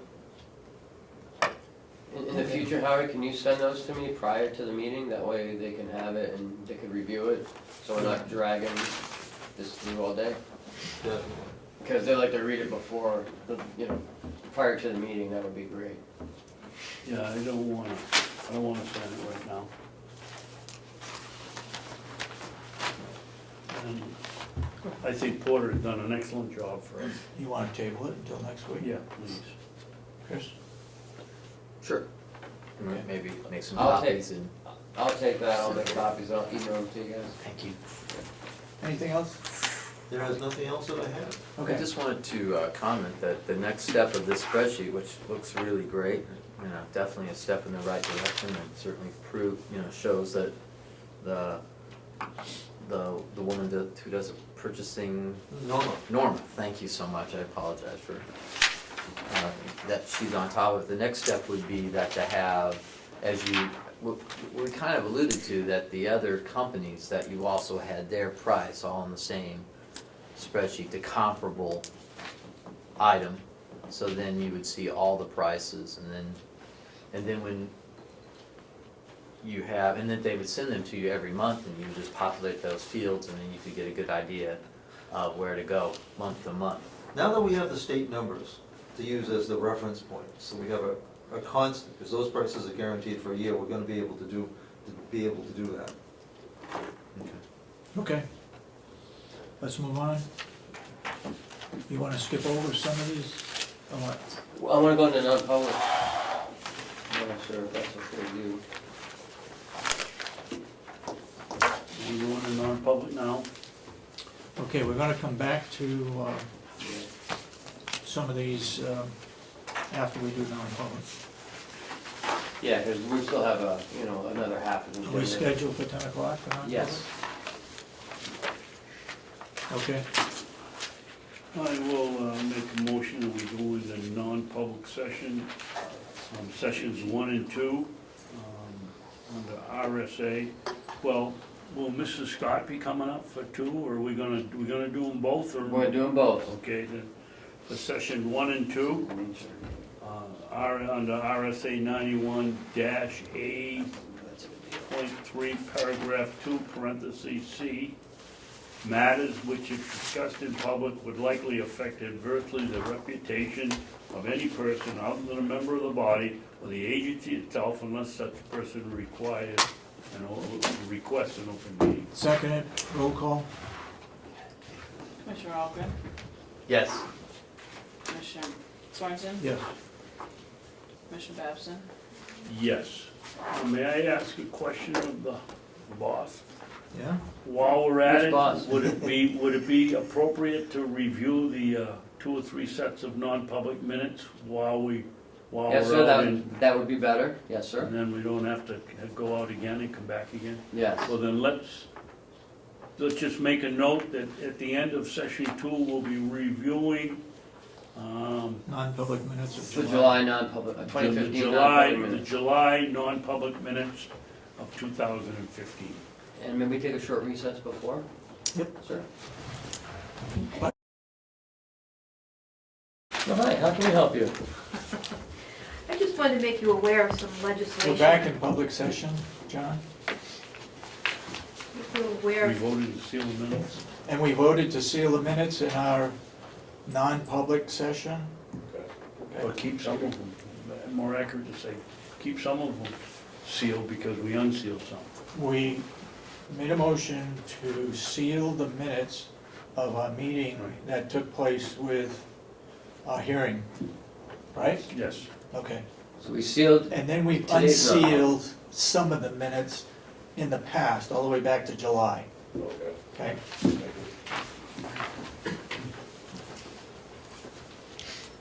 I'll have one for you when I leave. Two pieces of legislation that are active in Concord that I'd like you to know about. The first one is House Bill 1129, and it's an act relative to approving of fees established by the Register of Deeds. And the bill requires the approval of fees for services as established by the county registers of deeds by a majority vote of both the county commissioners and the county convention, taken at least biennially. And What happens now? right now, the fees that are established at downstairs are either by RSA, all the recording fees are established by RSA, or other fees are established by the register individually. And they may vary between counties or not. The counties are, the Registers of Deeds Association and the counties are actively involved in trying to make these fees uniform. This would just complicate the situation for us all very much. We already are pretty well regulated by the RSAs. This is a reaction, I believe, to, and it's sponsored by Grafton County representatives, a reaction to what has happened at the Grafton County Registry of Deeds. If you recall, she does have an internet account fee that allows you pay annually, and you are allowed to actually view the documents for those fees. We're not going to have that fee. She imposed that fee this summer. She does not have her documents redacted. And it's an effort to maintain some privacy with her internet access, I So believe. this hasn't happened, and it won't go It's into effect. it's in the works, and we're, It hasn't been voted on though, right? no, But it takes effect the 1st of July, only if it passes. only if it passes. Hearing happens next week, the first one, and the Registry of Deeds Association is going to oppose the bill, Gonna close it? oppose it. Okay, what's next? The second one is Senate Bill 327, an act establishing a commission to study land title registries. This bill establishes a commission to study land title registries, the purpose of which shall be to determine if New Hampshire should establish a certificate of title-based land title registry. This certificate of title-based land title registry is, from what I understand, it's modeled after a system called the Torrens system. It's a title certificate system. And there's a fellow by the name of Mr. Delorfano who is from what I understand, I haven't spoken with him myself, but other registers have. He's a software provider, and he wants to create this land title registry and be a middleman who offers the software to run it. It's based on a land title court system. So New Hampshire would have to develop a land title court in each county that would have these land title registries. It's another whole level of court system for the state and bureaucracy for land titles. What's the association gonna do? We're opposing this as well. Opposing this too? It's been tried in Ireland and rescinded, it's been tried in Minnesota, it's been tried in California, rescinded. Massachusetts has a land title registry that serves about 10% of the population of land titles, and apparently, from what I understand, is available mostly in Cambridge and on the Cape, where the properties are expensive enough to warrant somebody spending money to go through this process. It's a process where you have to get your, there's a 127-page manual on how to certify your title. So you go to the court to certify your title, they do a title search, the state runs it, the state approves it, and if you go through that process and have it approved, you can then have a certificate, sort of like a car title certificate, that's how they compare it. And this certificate says it's good, and they also at the same time have a pool of money that they gather. I don't know how they gather the pool, but they have a pool of money in case they're wrong and there are any claims against the state. So if the title gets transferred, you wouldn't go to the deeds to search the title, and you wouldn't go to the deeds to record the title. Instead, you'd schedule yourself for a court appointment, and you'd go into the court and transfer your title through a change of the certificate name. So it's, Does that bypass any fees? No, it seems to me that it would be much more expensive, because you have a whole court structure and court system and hearings and But do you normally receive any income from this? who, From what we're doing now? what we're doing now, we receive a lot of See, income from. But if this passes, we won't. Right. That's This what I was would be getting the at. land court that would receive Yeah, the proceeds from it. okay. Okay, All right, very Great. good, thank you. thank you, Lisa. Thank you. Bob?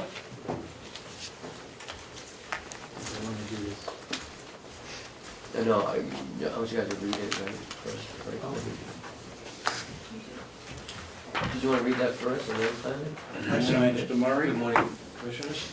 Good morning. Yep. Last week, at our subcommittee meeting, the lease presentation for the Mountain View Culinary Academy was passed out. And it was the first time that I'd had a chance to look at it, and all I wish to do today is just share my observations and concerns that I had from reading the lease agreement. Excuse me, Bobby, is that your, are That's those the your big one. comments from that we got in a footnote? or- Yeah, you have one of these? You have a whole packet, sir. Yeah, I know, I gotta find it, I got it here. No, here's, whatever right here is the second part. The second part somewhere else. You have a third On the part. bottom. Right here. Go ahead, yep. There we go. This is what it goes like this. Go ahead, Bob, you got it. These are just my observations and concerns that I had from reading through it. I know that he wants to expedite this as quickly as possible, so he can get access to his project.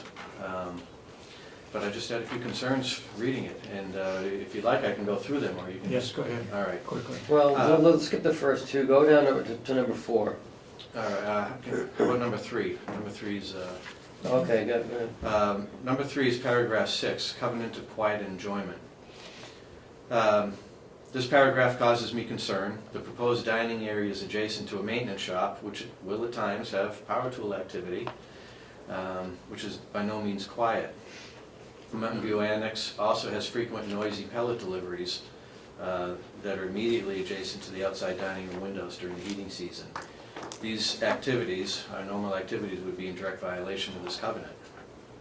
So what we'll do is we'll talk with Len about, he wants to build a wall, so what we'll suggest is he puts sort of Insulation on the wall. soundproofing, to reduce some of the noise. He's not gonna get perfect quiet, No, it's not gonna be perfect, but you're not in there every day, all day, No, so no, And no. he's it's deaf. intermittently. but I just wanted, Yeah. I wanna be aware that we're gonna make noise right next door and right outside the window when that tractor trailer shows up and delivers pellets. Would it prohibit him from operating? No. No, but somebody might complain about the noise, How that, long does it take to empty the truck? about 3 hours, 3 hours? Wow, takes that long. yeah. Wow. That's up like 20 minutes. It's, no. But it's- that's once, how much, how often? During the heating season, it could be every 10 to 15 days. Well, if we're using pellets, right now, we're not. Not right now. Okay, But any activity like that would be in direct violation of that covenant. yep, okay. So pop down to the next one, 4. This is, Excuse me, Mr. Administrator. talked about the grease trap today. My opinion is, Bob, that we don't strike the whole covenant, that we revise this one that allows us some flexibility in making noise, because I think if you're gonna rent it, and you run in a school, I can't think of a situation where we might have a unaccounted for noise, but I wouldn't wanna, you get a breakdown in one of the septic systems, and you gotta have a backhoe come in or do something, we don't wanna eliminate that, but we certainly wanna, We have to allow for our normal activities. Well, that's why I said, I wanna work with Len in Okay. change some of the language in that. okay? Yeah, like I said, these are just my observations and Yeah, concerns. Good. Okay. Appreciate you doing it. Paragraph 8, tenants, maintenance, and repairs. I think that there should be wording that includes initial grease trap and sewer line cleaning, and semi-annual grease trap cleaning of both the inside and the outside grease traps. How big is that grease tank? Wayne should know the answer to that, I don't. Oh, you I don't, think it's okay. probably 1,000-1,500 gallons Didn't anyways. they say it's 2,000 today? Thought so. Could be, Yeah, I think could so. be. Are you suggesting that the leasee pays for it, or the leaser? Absolutely, Yeah, absolutely. There's no reason in the world why we should pay to have his grease pumped. Well, But he needs- why wouldn't we just, put it in the rent? No, because that's a It's cost. just like a of doing- utility. Yeah, I think he should pay for that. Yeah, But we should make Well, I that think you should distinct. pay for it, but why not put it in, instead of scaring them away with all these extra charges, why not put it, and just build it Well, in he the could document use lease? our, well, like our grease trap guy, for 20 cents a gallon. That's a pretty good deal. It's only gonna cost him $400. yeah, I agree. Have it done at the same time. Yeah. You could save some money, but the cost should be borne on him. Okay, I agree with it, you should pay for it, Okay. Yeah. somehow, one way or another. And I think it's important that you start with a clean line and a clean grease trap.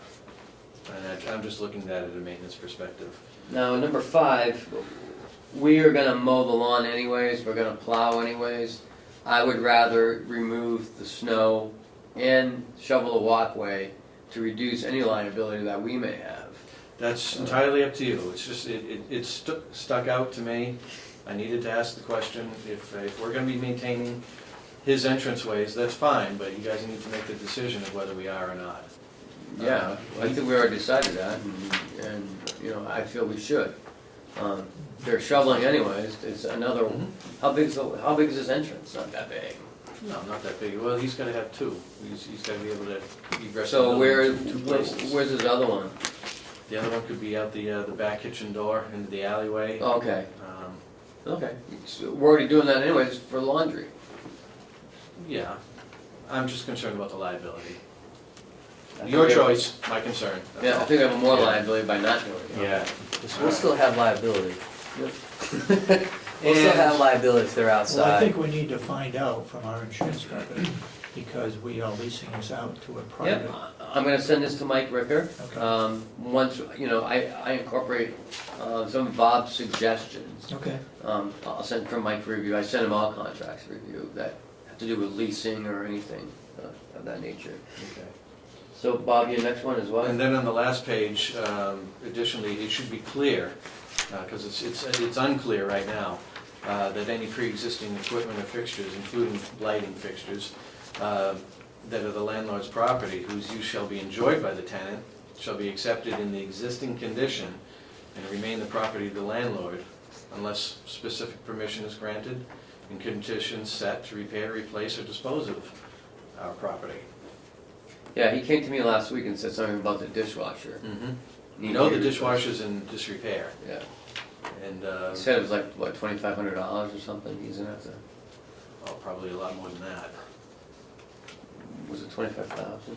No. To replace a dishwasher like that's the price of a car. No, It's probably 20 grand to replace I a don't think so. dishwasher, don't you think? When was it?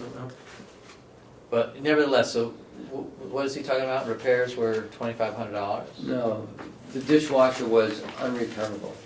The Hobart guy wanted him to replace it. So that's what he's gonna do. But he said it was pretty steep, it was like, I thought he said 2,500. yeah, he Maybe did. it's 25,000, but no. So it's $2,500. 2,500. Somewhere in the middle, I think. All right, 3,000. It's somewhere, Yeah, somewhere he between also- those two numbers. She also included this packet with some more information. And that's your second packet there. It talks about what he's gonna be paying his staff, what he's gonna be getting his salary is. Who the management people are, who's on the board of directors. He included some of the student tuition, he included some of his cash flow, how he's gonna get his startup funding going. Well, it starts out 97K, you know.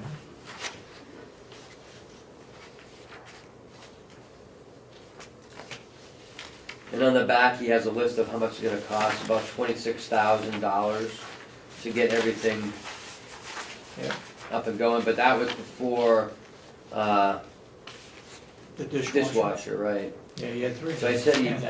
I think he put up to $30,000, so I think it's like almost $4,000. That sounds better. Okay. If that dishwasher does get replaced, what are we gonna do with the old one? What would we Scrap do it. with Scrap it? it, yeah. Scrap it? I mean, it's no good now. And that was, I think, part of the point, you know, it was odd that I used this as the example for leasehold improvements. It's like, what comes to question now is if he puts in a new dishwasher, whether or not when he leaves, he gets to take the dishwasher. It's his. That's what we have to I think he make sure takes that it. we're, well, It's attached to the It's- building? you know, it's attached to It's the a fine plumbing. line that you guys are gonna have to You know, and decide. that's, you know, and that is also part of the considerations of the cost of it. If I put my bed into a condo, do I leave my bed there when I leave?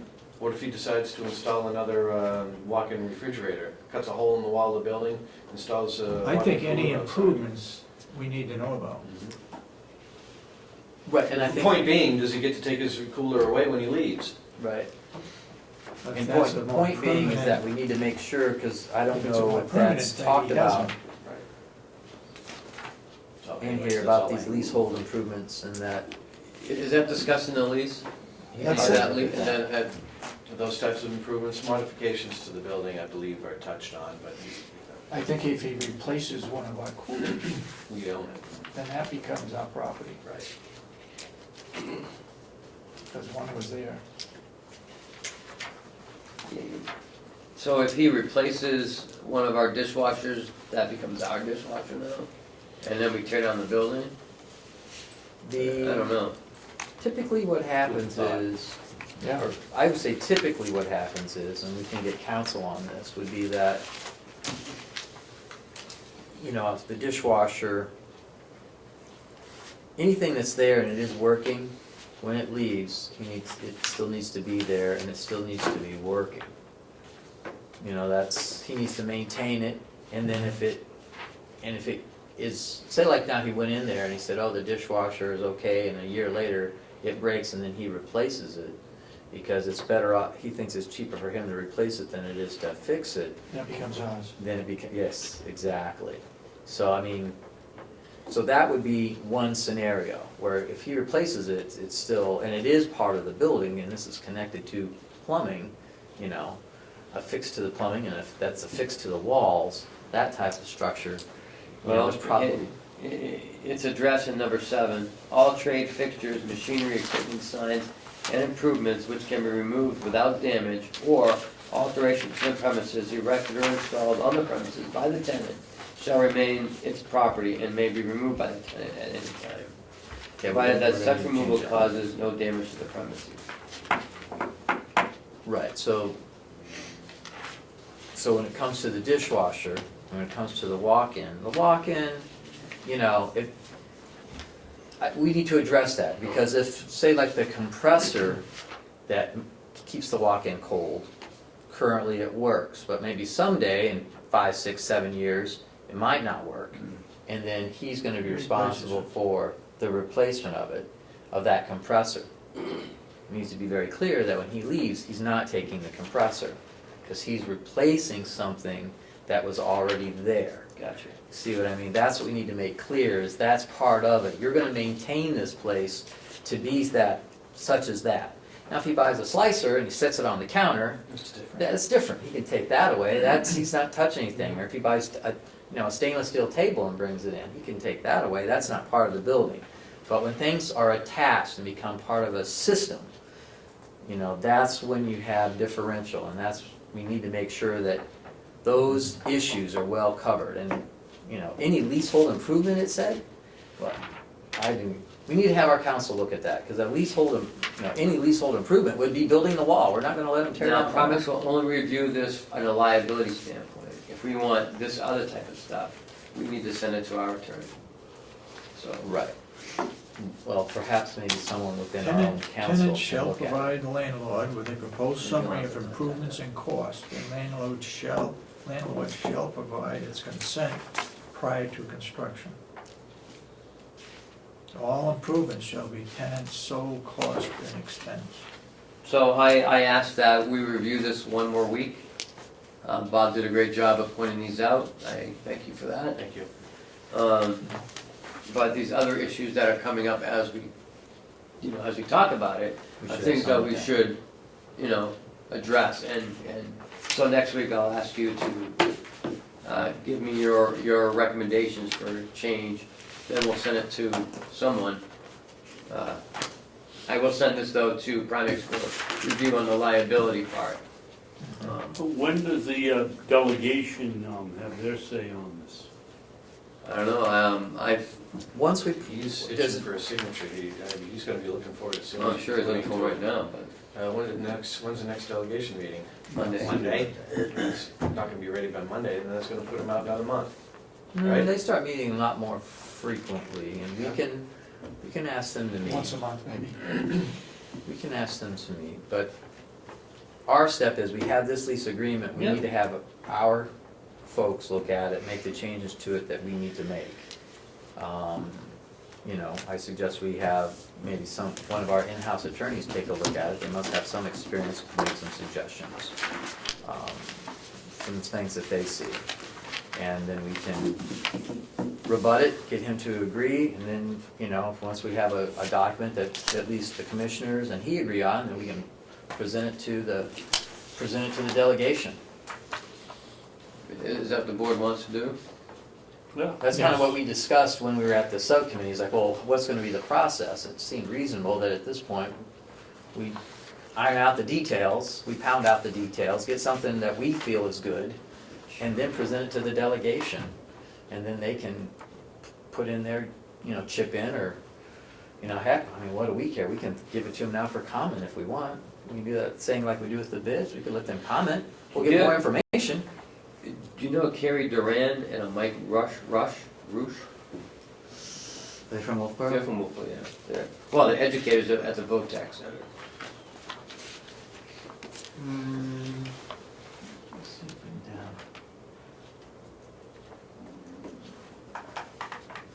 Huh, well, I know the culinary instructor, his name is Pat. And the last name begins with a B and it's escaping me at the moment, so. But there's many instructors over there. Okay.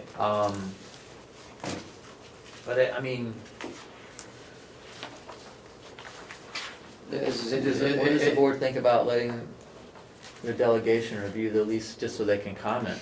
Or should we Well, that go was my through? thought, just give them a heads up and let them see if they have any idea. Yeah, it's, They're gonna Make ultimately the sign changes it. and then So- send it to. here's what we've got, send it to them for comment, anyone wants to make comment, and Cool, we'll have our Bob. folks look at it. Include And Bob's suggestions. let them know where we're at in the stage, this is, because that was part of, at the subcommittee, I had to make sure they understood that this is just what they had handed to us, we Yeah. hadn't made our adjustments on it.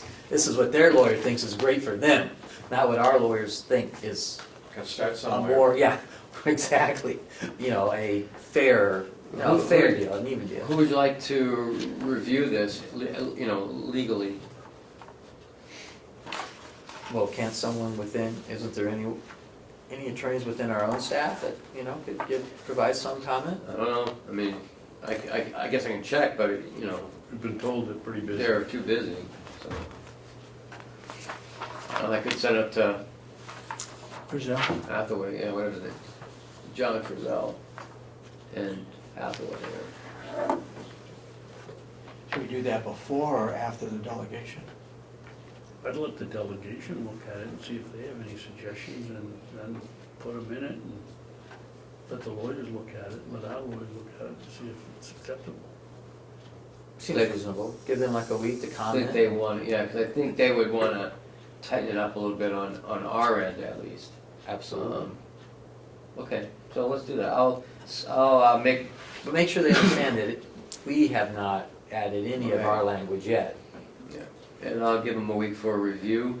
I'll send it today or tomorrow morning, so they get some time to look at it. To everybody? Yeah, delegation, Okay. time to look at it before Monday. They may have some comments on Yeah, Monday. just we a can do. comment, that's, And then, in the same time, I'll send it to Primex for the liability review. Mhm. And then, wait to come back from the delegation, then send it up to Frizzell for his suggestion. Anything else, Bob? No, so, Great, thank you. all right, thank you. Thanks, Bob. Thank you very much. Next, Mr. Chairman, I'd like to go into my updates. Okay. One more work section thing? How We about the sent- letter to the Hampshire Oh, yeah. Association of Counties? I corrected it. That was my updates, but, You corrected it? Yeah. yeah, I'd rather have them corrected off camera than on camera. In your packet, you have a letter to the Association of Counties from the board. You missed a couple. Yeah, I know, saw that. Well, you know. I gotta get rid of that shift key. Yep. It's addressed to the New Hampshire Association of Counties. Dear President McGlarus, this letter is in regard to New Hampshire Association of Counties annual conference that's held in the late fall. In most recent years, the conferences have been very informative and address many different facets of the county government. Also, it allows county employees to network with their peers and learn different ways in doing their jobs, which all can benefit from. We are concerned of the costs associated with having these conferences at the grand hotels in the north country of our state. These grand hotels usually cost several $100s per night for room accommodations, and meal prices are just as steep. We as county commissioners ask the New Hampshire Association of Counties to consider these costs when booking a hotel, and also to consider the budgets that the smaller counties have to contend with, as we may not be able to send as many employees as we would like due to the high cost of these hotels. We feel the New Hampshire Association of Counties is a valuable asset to all counties, and we applaud what you have done over the past year in bringing all counties together and keeping us informed in all aspects of county government. We just ask that you consider the cost of the convention and the impact that these costs may have on the smaller counties. Thank you again for your dedication and long-term commitment over the years to county government. It's appreciated and commendable. Very truly yours, Carroll County Board of Commissioners. Would you like to add one more paragraph? That Commissioner Babson would very much like to go next year. No, I don't think I'll have that. All those in support of the letter going to the I guess I Hampshire should. Association of Counties? Wow. I make a motion that we send that Seconded. letter. Seconded. Seconded? Yep. Further discussion? All those in support of the motion say aye. Aye. Aye. You send that over. You know, the thank you. cheapest meeting they've ever had was right here in North Conway. At the North Country Grand. Yeah, Yes, I went there. That was a good hotel. There was plenty of room. Really? That was the cheapest one? that was the cheapest one. Not only that, you could go to another hotel next door, down the You street. can go to the Granite State Motel right out the front door. Or you can go down to the Harley Davidson one, or that Yeah. theme hotel. Yeah. But whatever. That's They probably why changed was it more because effective. one meal was cold. No, that's ridiculous. That was the executive director that did that. Well, she's no longer She's there. gone. Okay, what else? Yesterday, well, this all has regards to what Representative Umberger has been trying to drive forward, and that's some sort of alternative sentencing or a drug court in the county. We had a meeting 2 weeks ago, and she asked us to get moving on it. So Jason and I and Commissioner Babson contacted Alternative Solutions Associates, which is in your packet. They have done some work for us before. And they also worked with Sullivan. They're working with Merrimack, and also they're the ones who are working with Belknap County's new $9 million community corrections program that they're doing up there.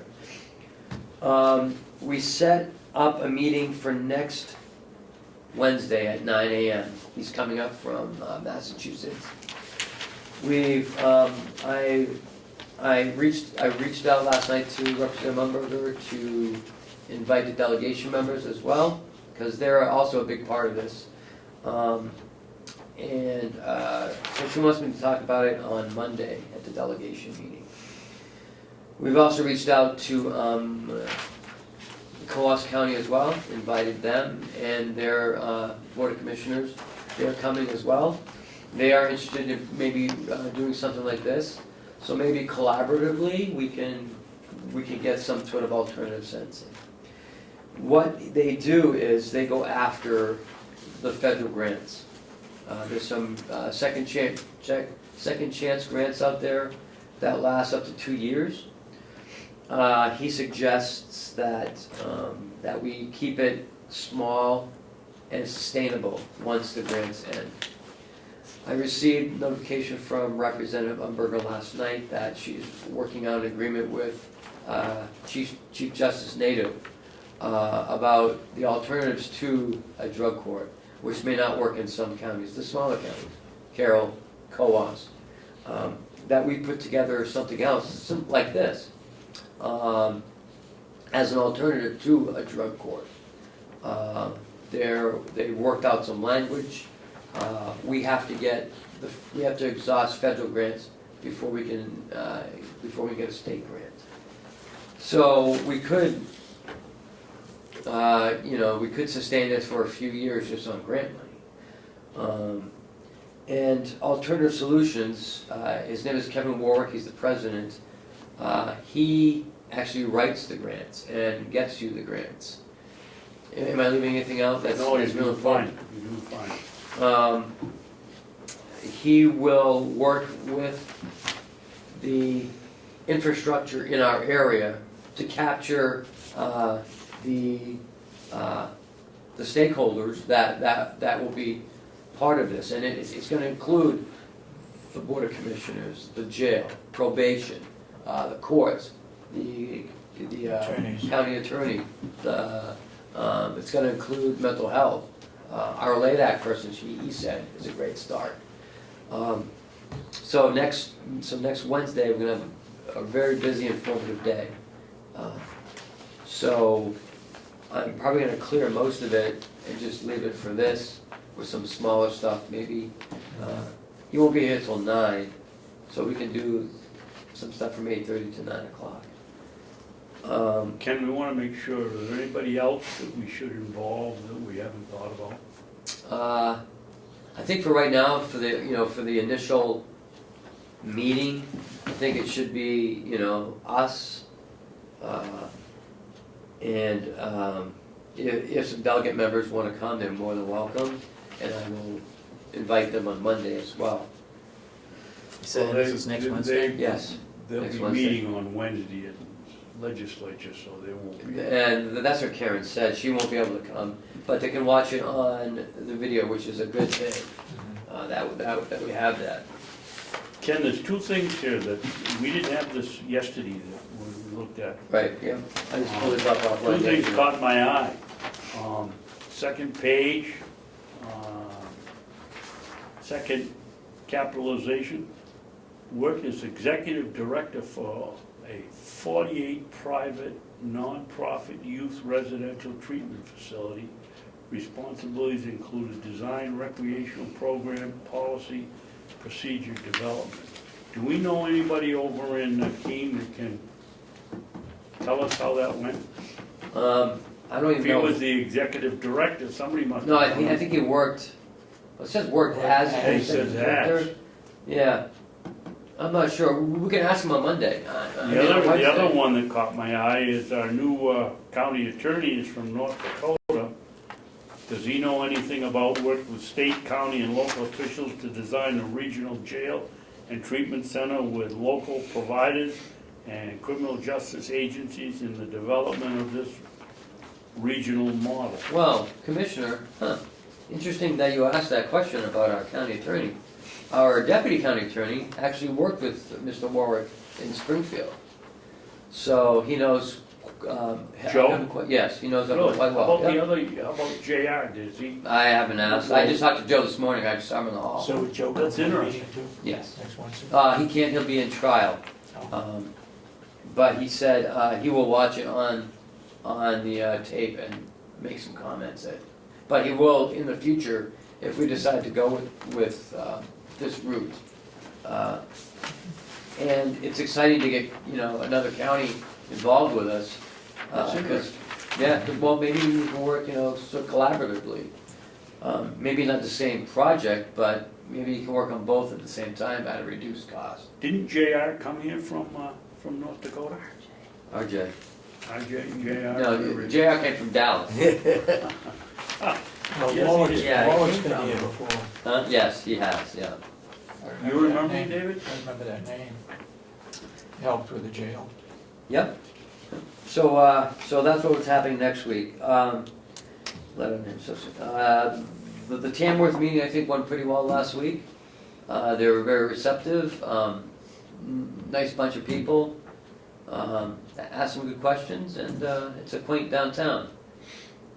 As Commissioner Ahlgren found, he It's almost toured it quite extensively, back and forth and back and forth.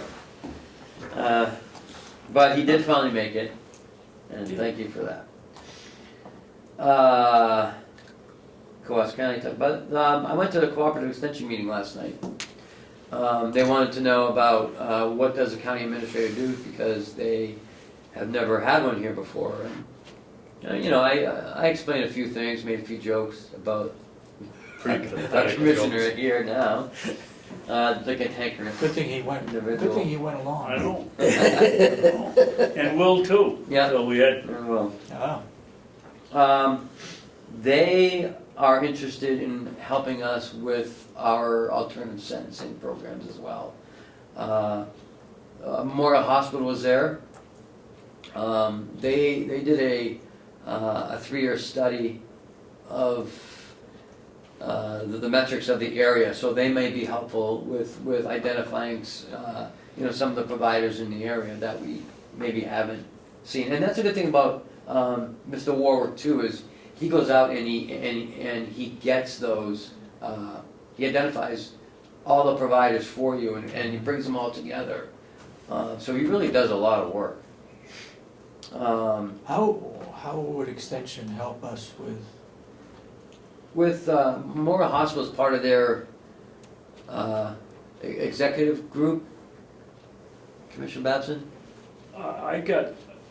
what I got out of it, Kenny, is this is the type of thing that they'd like to do to I'm not gonna say promote, well, nothing better, but promote their research. It's almost like it would be with the shuffling of the cooperative extension 3 years ago when they got cut, when the university got cut budget in half.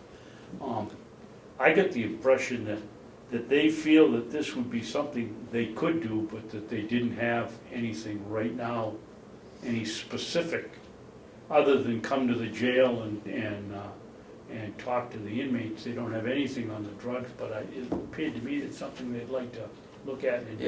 Yeah, I because, agree with you 100%, they were interested. very interested, so. You know, another place to look for funds, and Umberger can do it. She is a member of the North Conway Rotary, and they have Yeah. grants. And Yeah. this would fit into a grant. Yeah. I talked about it at the Freiburg Rotary yesterday morning. But North Conway or Ossipee actually would be another source if they could go together. They're in a different district, but Yeah. still, if they did it together, even Wolfboro Rotary. I mean, all 3 Rotaries now in Carroll County could apply for a grant, and they can be sizable. And also discussing last night, we discussed the high tunnel. Olivia suggested that we, someone had mentioned lettuce, and I think it was I you. did, Yeah. I did. And that's what I thought I told her last night. But she, apparently the best 2 to grow are romaine and iceberg. That's what people use, that's what they really wanna buy. She should know. Yeah. Basically, they said, as far as putting it out there, leave the lettuce for the rabbits. There was too much effort to clean it and wash it. How do you do it, Chris, when you get lettuce into your restaurant? Why is that a problem? Well, I think what she's, It's kind of gritty. I think what she's trying to say is that You need a for us washer. to wash it, it's a lot of labor involved, you know, because it's in the dirt, it's a dirty thing. Yeah. So how When is we yours get clean? it, when we get it at the restaurant, it has been washed. They wash it for us Or when it comes in the Or it case. has been grown hydroponically where there's no dirt. Yeah. So when we Which get could be it, done that way too. right, and I think that's, and, yeah, commending Commissioner Sorensen, that's what he also mentioned, that get things that are in the dirt are gonna be a lot more labor intensive, and the things that are hanging, like the tomatoes or that go up the vining things, lend themselves to be easier to clean, just because they're not in the dirt. She said that, she was gonna, work with Will and get a plan together and, utilize. However, I just want to mention, to that end, the inmates could lend a big hand in making up the difference between, the mechanisms they have to wash lettuce versus when they can wash it in the kitchen facility that they have over at the jail. They can use that kitchen facility to do the pre-washing, so the product that comes to the doorstep at the nursing home is equivalent or very similar to what they're used to receiving from their current purveyors. And I think that's, having to have those different processes bogs them down. But I'd mentioned lettuce because Rob said he can use all the lettuce he can get, all the salads he makes. Okay. And it's a high, what do I want to say, potential revenue, because it's grown in a very short period of time. And you can do 4 or 5 crops out of the same soil or the same area. Mm. And I believe that Olivia's got a grant, right? An anonymous grant that came in Can't say them about a to grant. $210,000 For what? for that. Well, she's got, for her research on the tomatoes, I think they got a grant for that, if that's the same thing. I'm not sure what it is, but if we wanted to go hydroponic stuff and she's got the money, that's the way to go. Then we don't have to worry about washing Well, lettuce. the other thing is, do we wanna, this is theoretically our high tunnel. We had agreed to let UNH do their research last year to the tune of 75% of the, what is our arrangement coming up now? Well, I think we need to talk with the Soil Conservation Service. There's another one that went up in Eaton, and the member of the Conservation Service has 2 of them, and they're using it privately to produce vegetables to sell at their roadside stand. Oh, you can get, there's, And it I came don't know out of the how same many- program. how many of these things have been put up in Carroll County Yep. that have gone to private, but we're a public entity, and UNH did a lot of the, co-op extension did a lot of the work to get it here for us. Yeah, And that's why she got to be able to do her research project. Now, my understanding is that was just for 1 year. Now, are we going, I don't see how you can talk about using her grant for hydroponics if it's our high tower. if it's. Unless we don't give them half of it to use or something to share I with. think if she could figure it out, so it's an educational type program where she's inviting producers to come in and see as a result of whatever she does, I think that's beneficial. Well, it is, but we had the same thing last year. Part of the problem was after we grew the tomatoes, they couldn't pick them because they hadn't had the people in to do the research, to see what the research has shown. They sat out there on the vines, I don't know how many times I went up there, they were there and Yeah. plus they had So she didn't have a follow-up? vintage.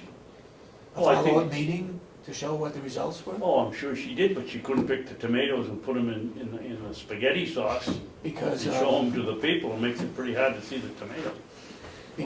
why couldn't they do Well, that? sarcastic. Why couldn't they do that? Because she had to have them out there to show the people that wanted to come to the seminar and see It it. seems so after she showed the people, they could have been harvested.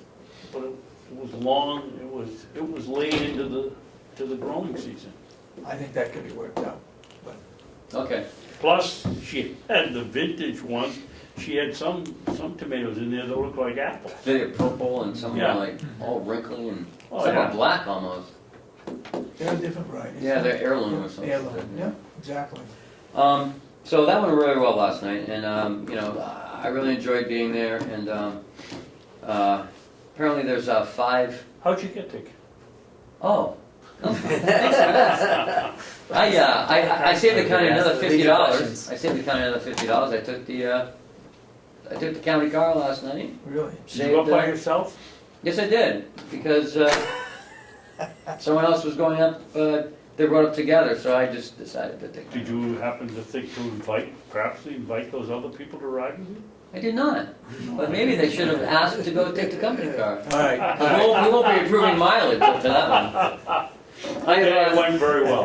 I have three line, I'm very happy to be there, and Thank you for coming up. absolutely, and we're gonna work a little more with them, as we move forward. anything said about the harvesting of timber?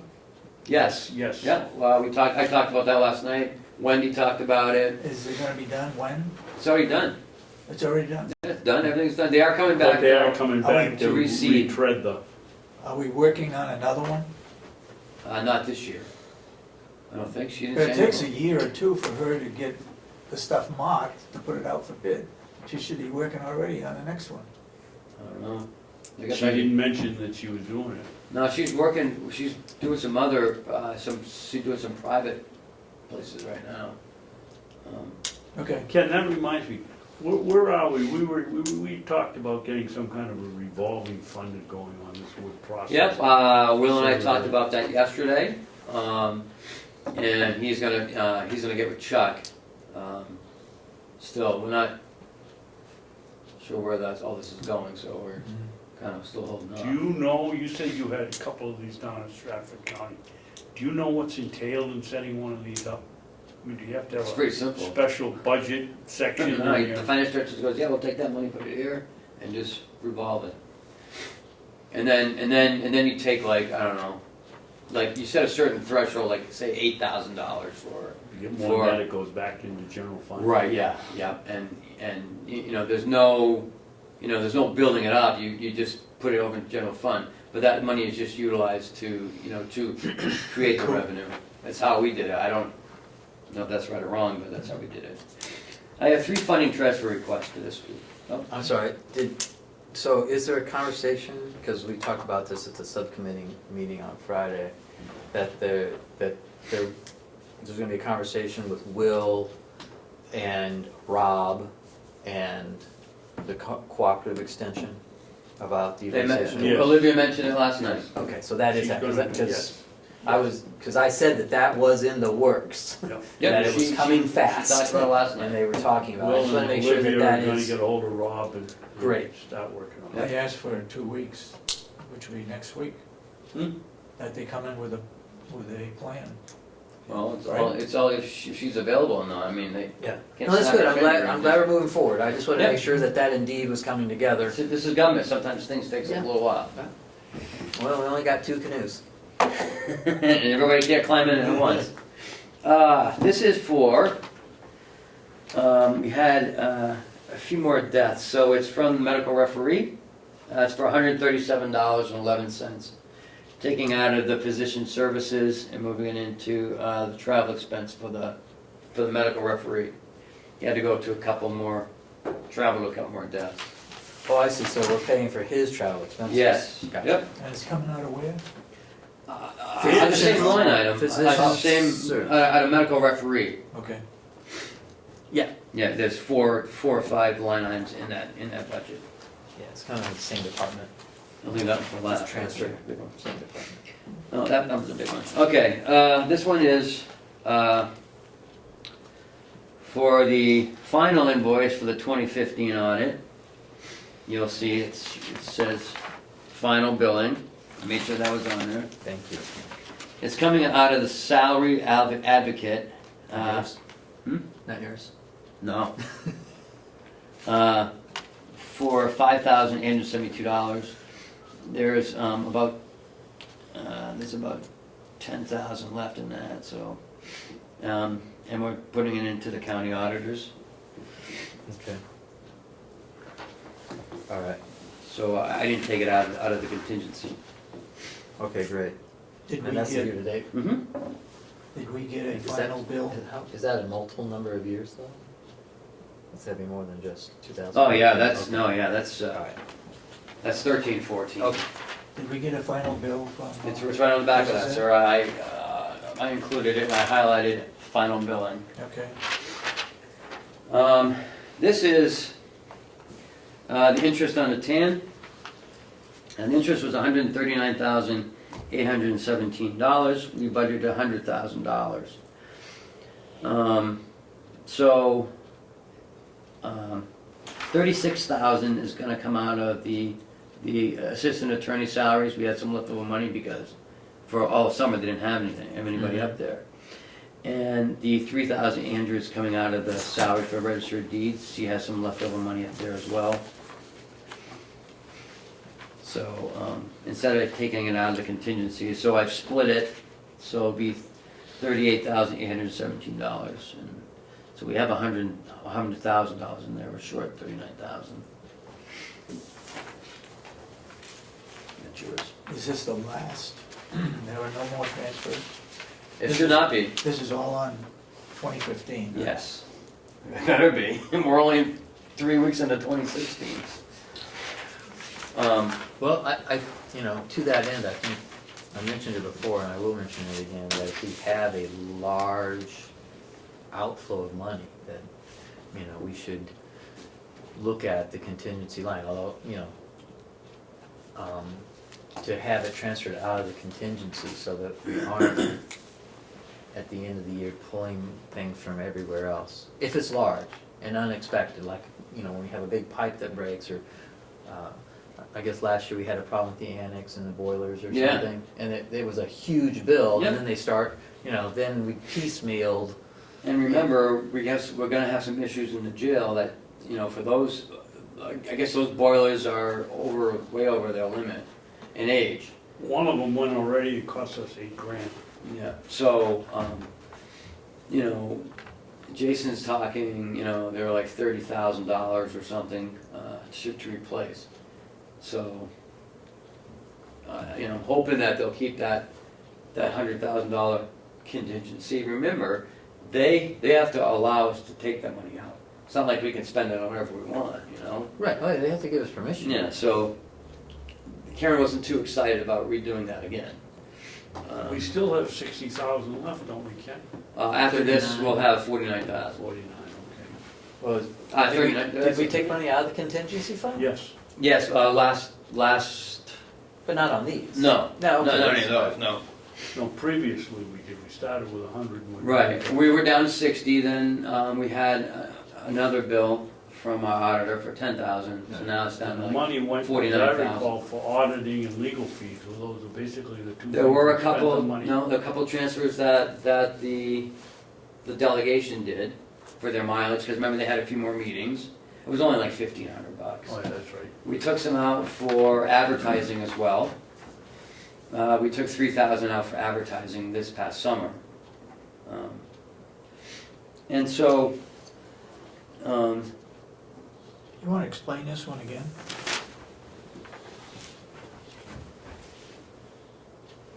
which one is that? What are we talking about? Salaries of registry of deeds. Yeah, she had leftover money because Okay. someone left, so Yeah. there's, Yeah, so I took 3,000, most of it, I took 36,000 out of the assistant attorney salary. yeah, Because remember, we didn't fill them this summer because yeah. they were out. That's 36,000 I took Yeah. out of there. So that left about $220 left in that account. And it went for tax anticipation? Right, No. the tan, we had $100,000 in there for the tan. But remember, we had a supplemental budget of 2.5 million. Yeah, So we had another 39,000 on top of our interest on the tan. But we only budgeted 100,000. We never know what the rate's gonna be.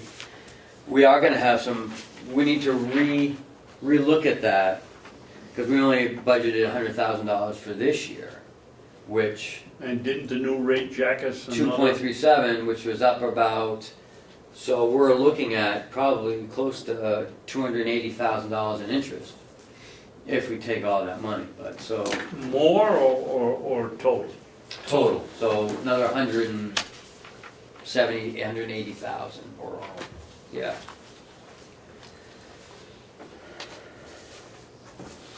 Where's yours?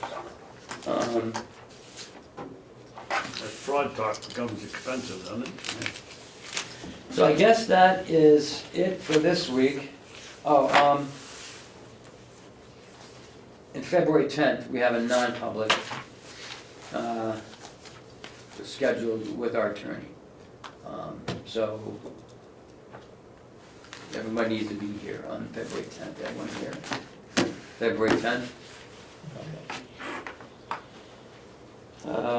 That's all I have. Where do we I'll be stand gone with the over Hills the last week location? in February. I'm sorry? I'll be, You going back to Galapagos? yeah, Wherever it is? now probably to visit my mother in Arizona, but that's the, we're generally, it's a February school vacation. I think it's usually the last week of February. Oh. So that week I'll probably be out of state. Where do we stand with the contracts with schools with Hills location? Is the attorney still working on it? I didn't send it, I don't Do know we send it to anything about it. Frisell or? We sent it to Fazell. Do we get it back yet? Who sent it to Brazil? Oh, you did? No. You did. Some They stuff wanted I'm to involved, see- some stuff I'm not involved. They wanted to see what the Good job, contract Cheryl. looked like, so we sent them up the old one, and we knew what the terms were. Has it got back to you yet? Nothing yet. We also sent them up the one the other one. On the TAN document, Oh, that's the one I was thinking of. We did Yeah. get that one back. he sent it right to The Dean, school. because he knows Yeah. Dean. The school one, we haven't gotten back yet. The bank, asked us when we wanna start drawing on our TAN, so we're all set. Good sign. Yep. For the first chunk, for the Yes. first 5? Yep. And then, okay. I told him, Is Coming. any, as soon as we're ready to draw, we will. is any problem announcing a Hills location decision of hiring a clerk there? I mean, I assume that she accepted it, She did accept it. so why can't we announce it? I'm gonna get a call again tonight as to what the board has done. So I'd like to be able to tell them what has been done. I just don't know if the letters have been sent out to people who did not get They accepted. should have been. I'm assuming, but remember, on Friday, oh, I wanna mention that too. Friday, our HR director graduated from the HR leader management class down at Primex. I was able to go. It was great. She chose me for her mentor. And they had 11 other presentations that were very good. She gave a presentation, I Oh, absolutely, yeah, yeah. They have to do a capstone project, which she did, which had to do with the performance audit in the HR. And she's working on redoing a lot of the HR documents and employee folders, making them easier to flow, and making the whole HR hiring process flow better. Hopefully we'll be able to implement that soon. But it was very good. There were a lot of superintendents there. Other county managers were there, 3 of them actually. And nursing home administrator was there. How'd you get there? I took my own car because I had a doctor's appointment I that see. morning. So. Okay. So it was very good. I was very honored to be there with Lynette to see her in a presentation. What happens? What kind of presentation do they give? It's like a 5-minute presentation of their whole Project. right. It was a 5-month course, and it had to do with HR and being a manager in HR. So taking HR forward. And they had to create a project. They had to delve into their own organization and find out what the weaknesses were and identify them and make improvements on those. Was it taped? No. Well, there's no way to see the presentation. No, I guess you could have gotten an invitation, but I guess she didn't win. But she did very well. There were a number, no one likes getting up in front of an audience, and there was probably 40 people there, superintendents and business managers and things like that. And she did a very good job, so I'm very proud of her. Very nice. Talking about the performance audit, are you prepared for Monday if they should ask what has been accomplished? Yeah, What has been done on the performance audit? Yeah. Both financial in our office and HR. yes, I'm more prepared on my end. And I think when I can touch on some of the things that, she's done. Okay. Is there more work to be done? Sure. There's always work to be Yeah. done. I just want to make sure that you're prepared to answer. Yeah, and I addressed it at the Mountain View Community, Representative Avellino asked me for that, and I provided him a whole document of what, Chuck and I are working on, our policies and procedures, Mhm. actually getting them in writing and actually making sure that that's what we follow. It's a thick book, it's a hard, it's a long process. Mhm. But, we continue to, to slowly chip away at it.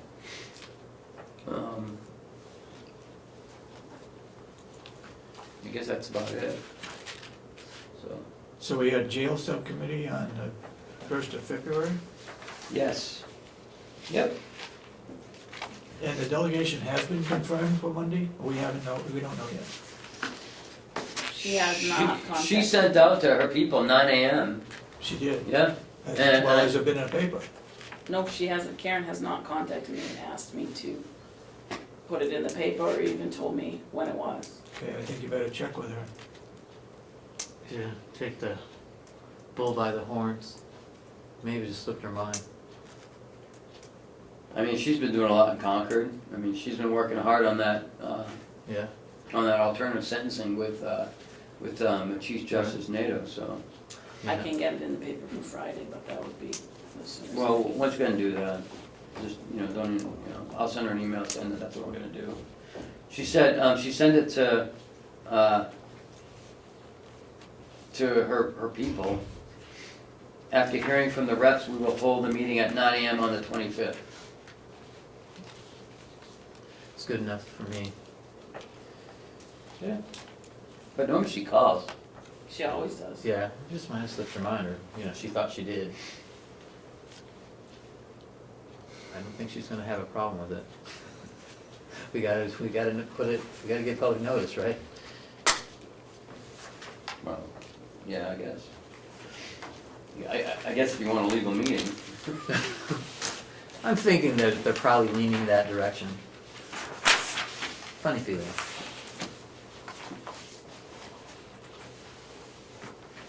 Also, after that, the delegation meeting, the cooperative extension is putting on a luncheon. Well, that's what I was gonna, I was gonna finish that. Yeah, there's five people have, 6 people out of Six? 15 have been courteous enough to respond. I haven't responded. I didn't, Oh, Chuck yeah. responded. No, this is out of the delegation. Oh. I don't Yeah, I know. Did you respond? Yes, I did. Okay. The problem is, and I mentioned last night, it's at 12:30, the delegation meeting starts at 9. That's 3.5 hours. I don't know if people are gonna wait around till 12:30. Well, she said she'd move it, see about moving it back. so- Yeah. Yeah. Cause I don't think the delegation meeting's gonna last 3.5 hours. You better hope it doesn't. Well, what can they talk about for 3.5 hours?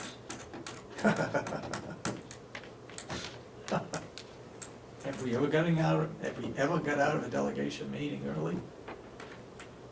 I know I've only had like 2, 3 meetings. I don't since I've remember been- any. No. It's always going over 12 o'clock. Huh. Okay, anything else? Make a motion, we adjourn. Second, it. Second. All those in support of the motion, say aye. Aye. Aye. Thank you, gentlemen, have a good week. So voted.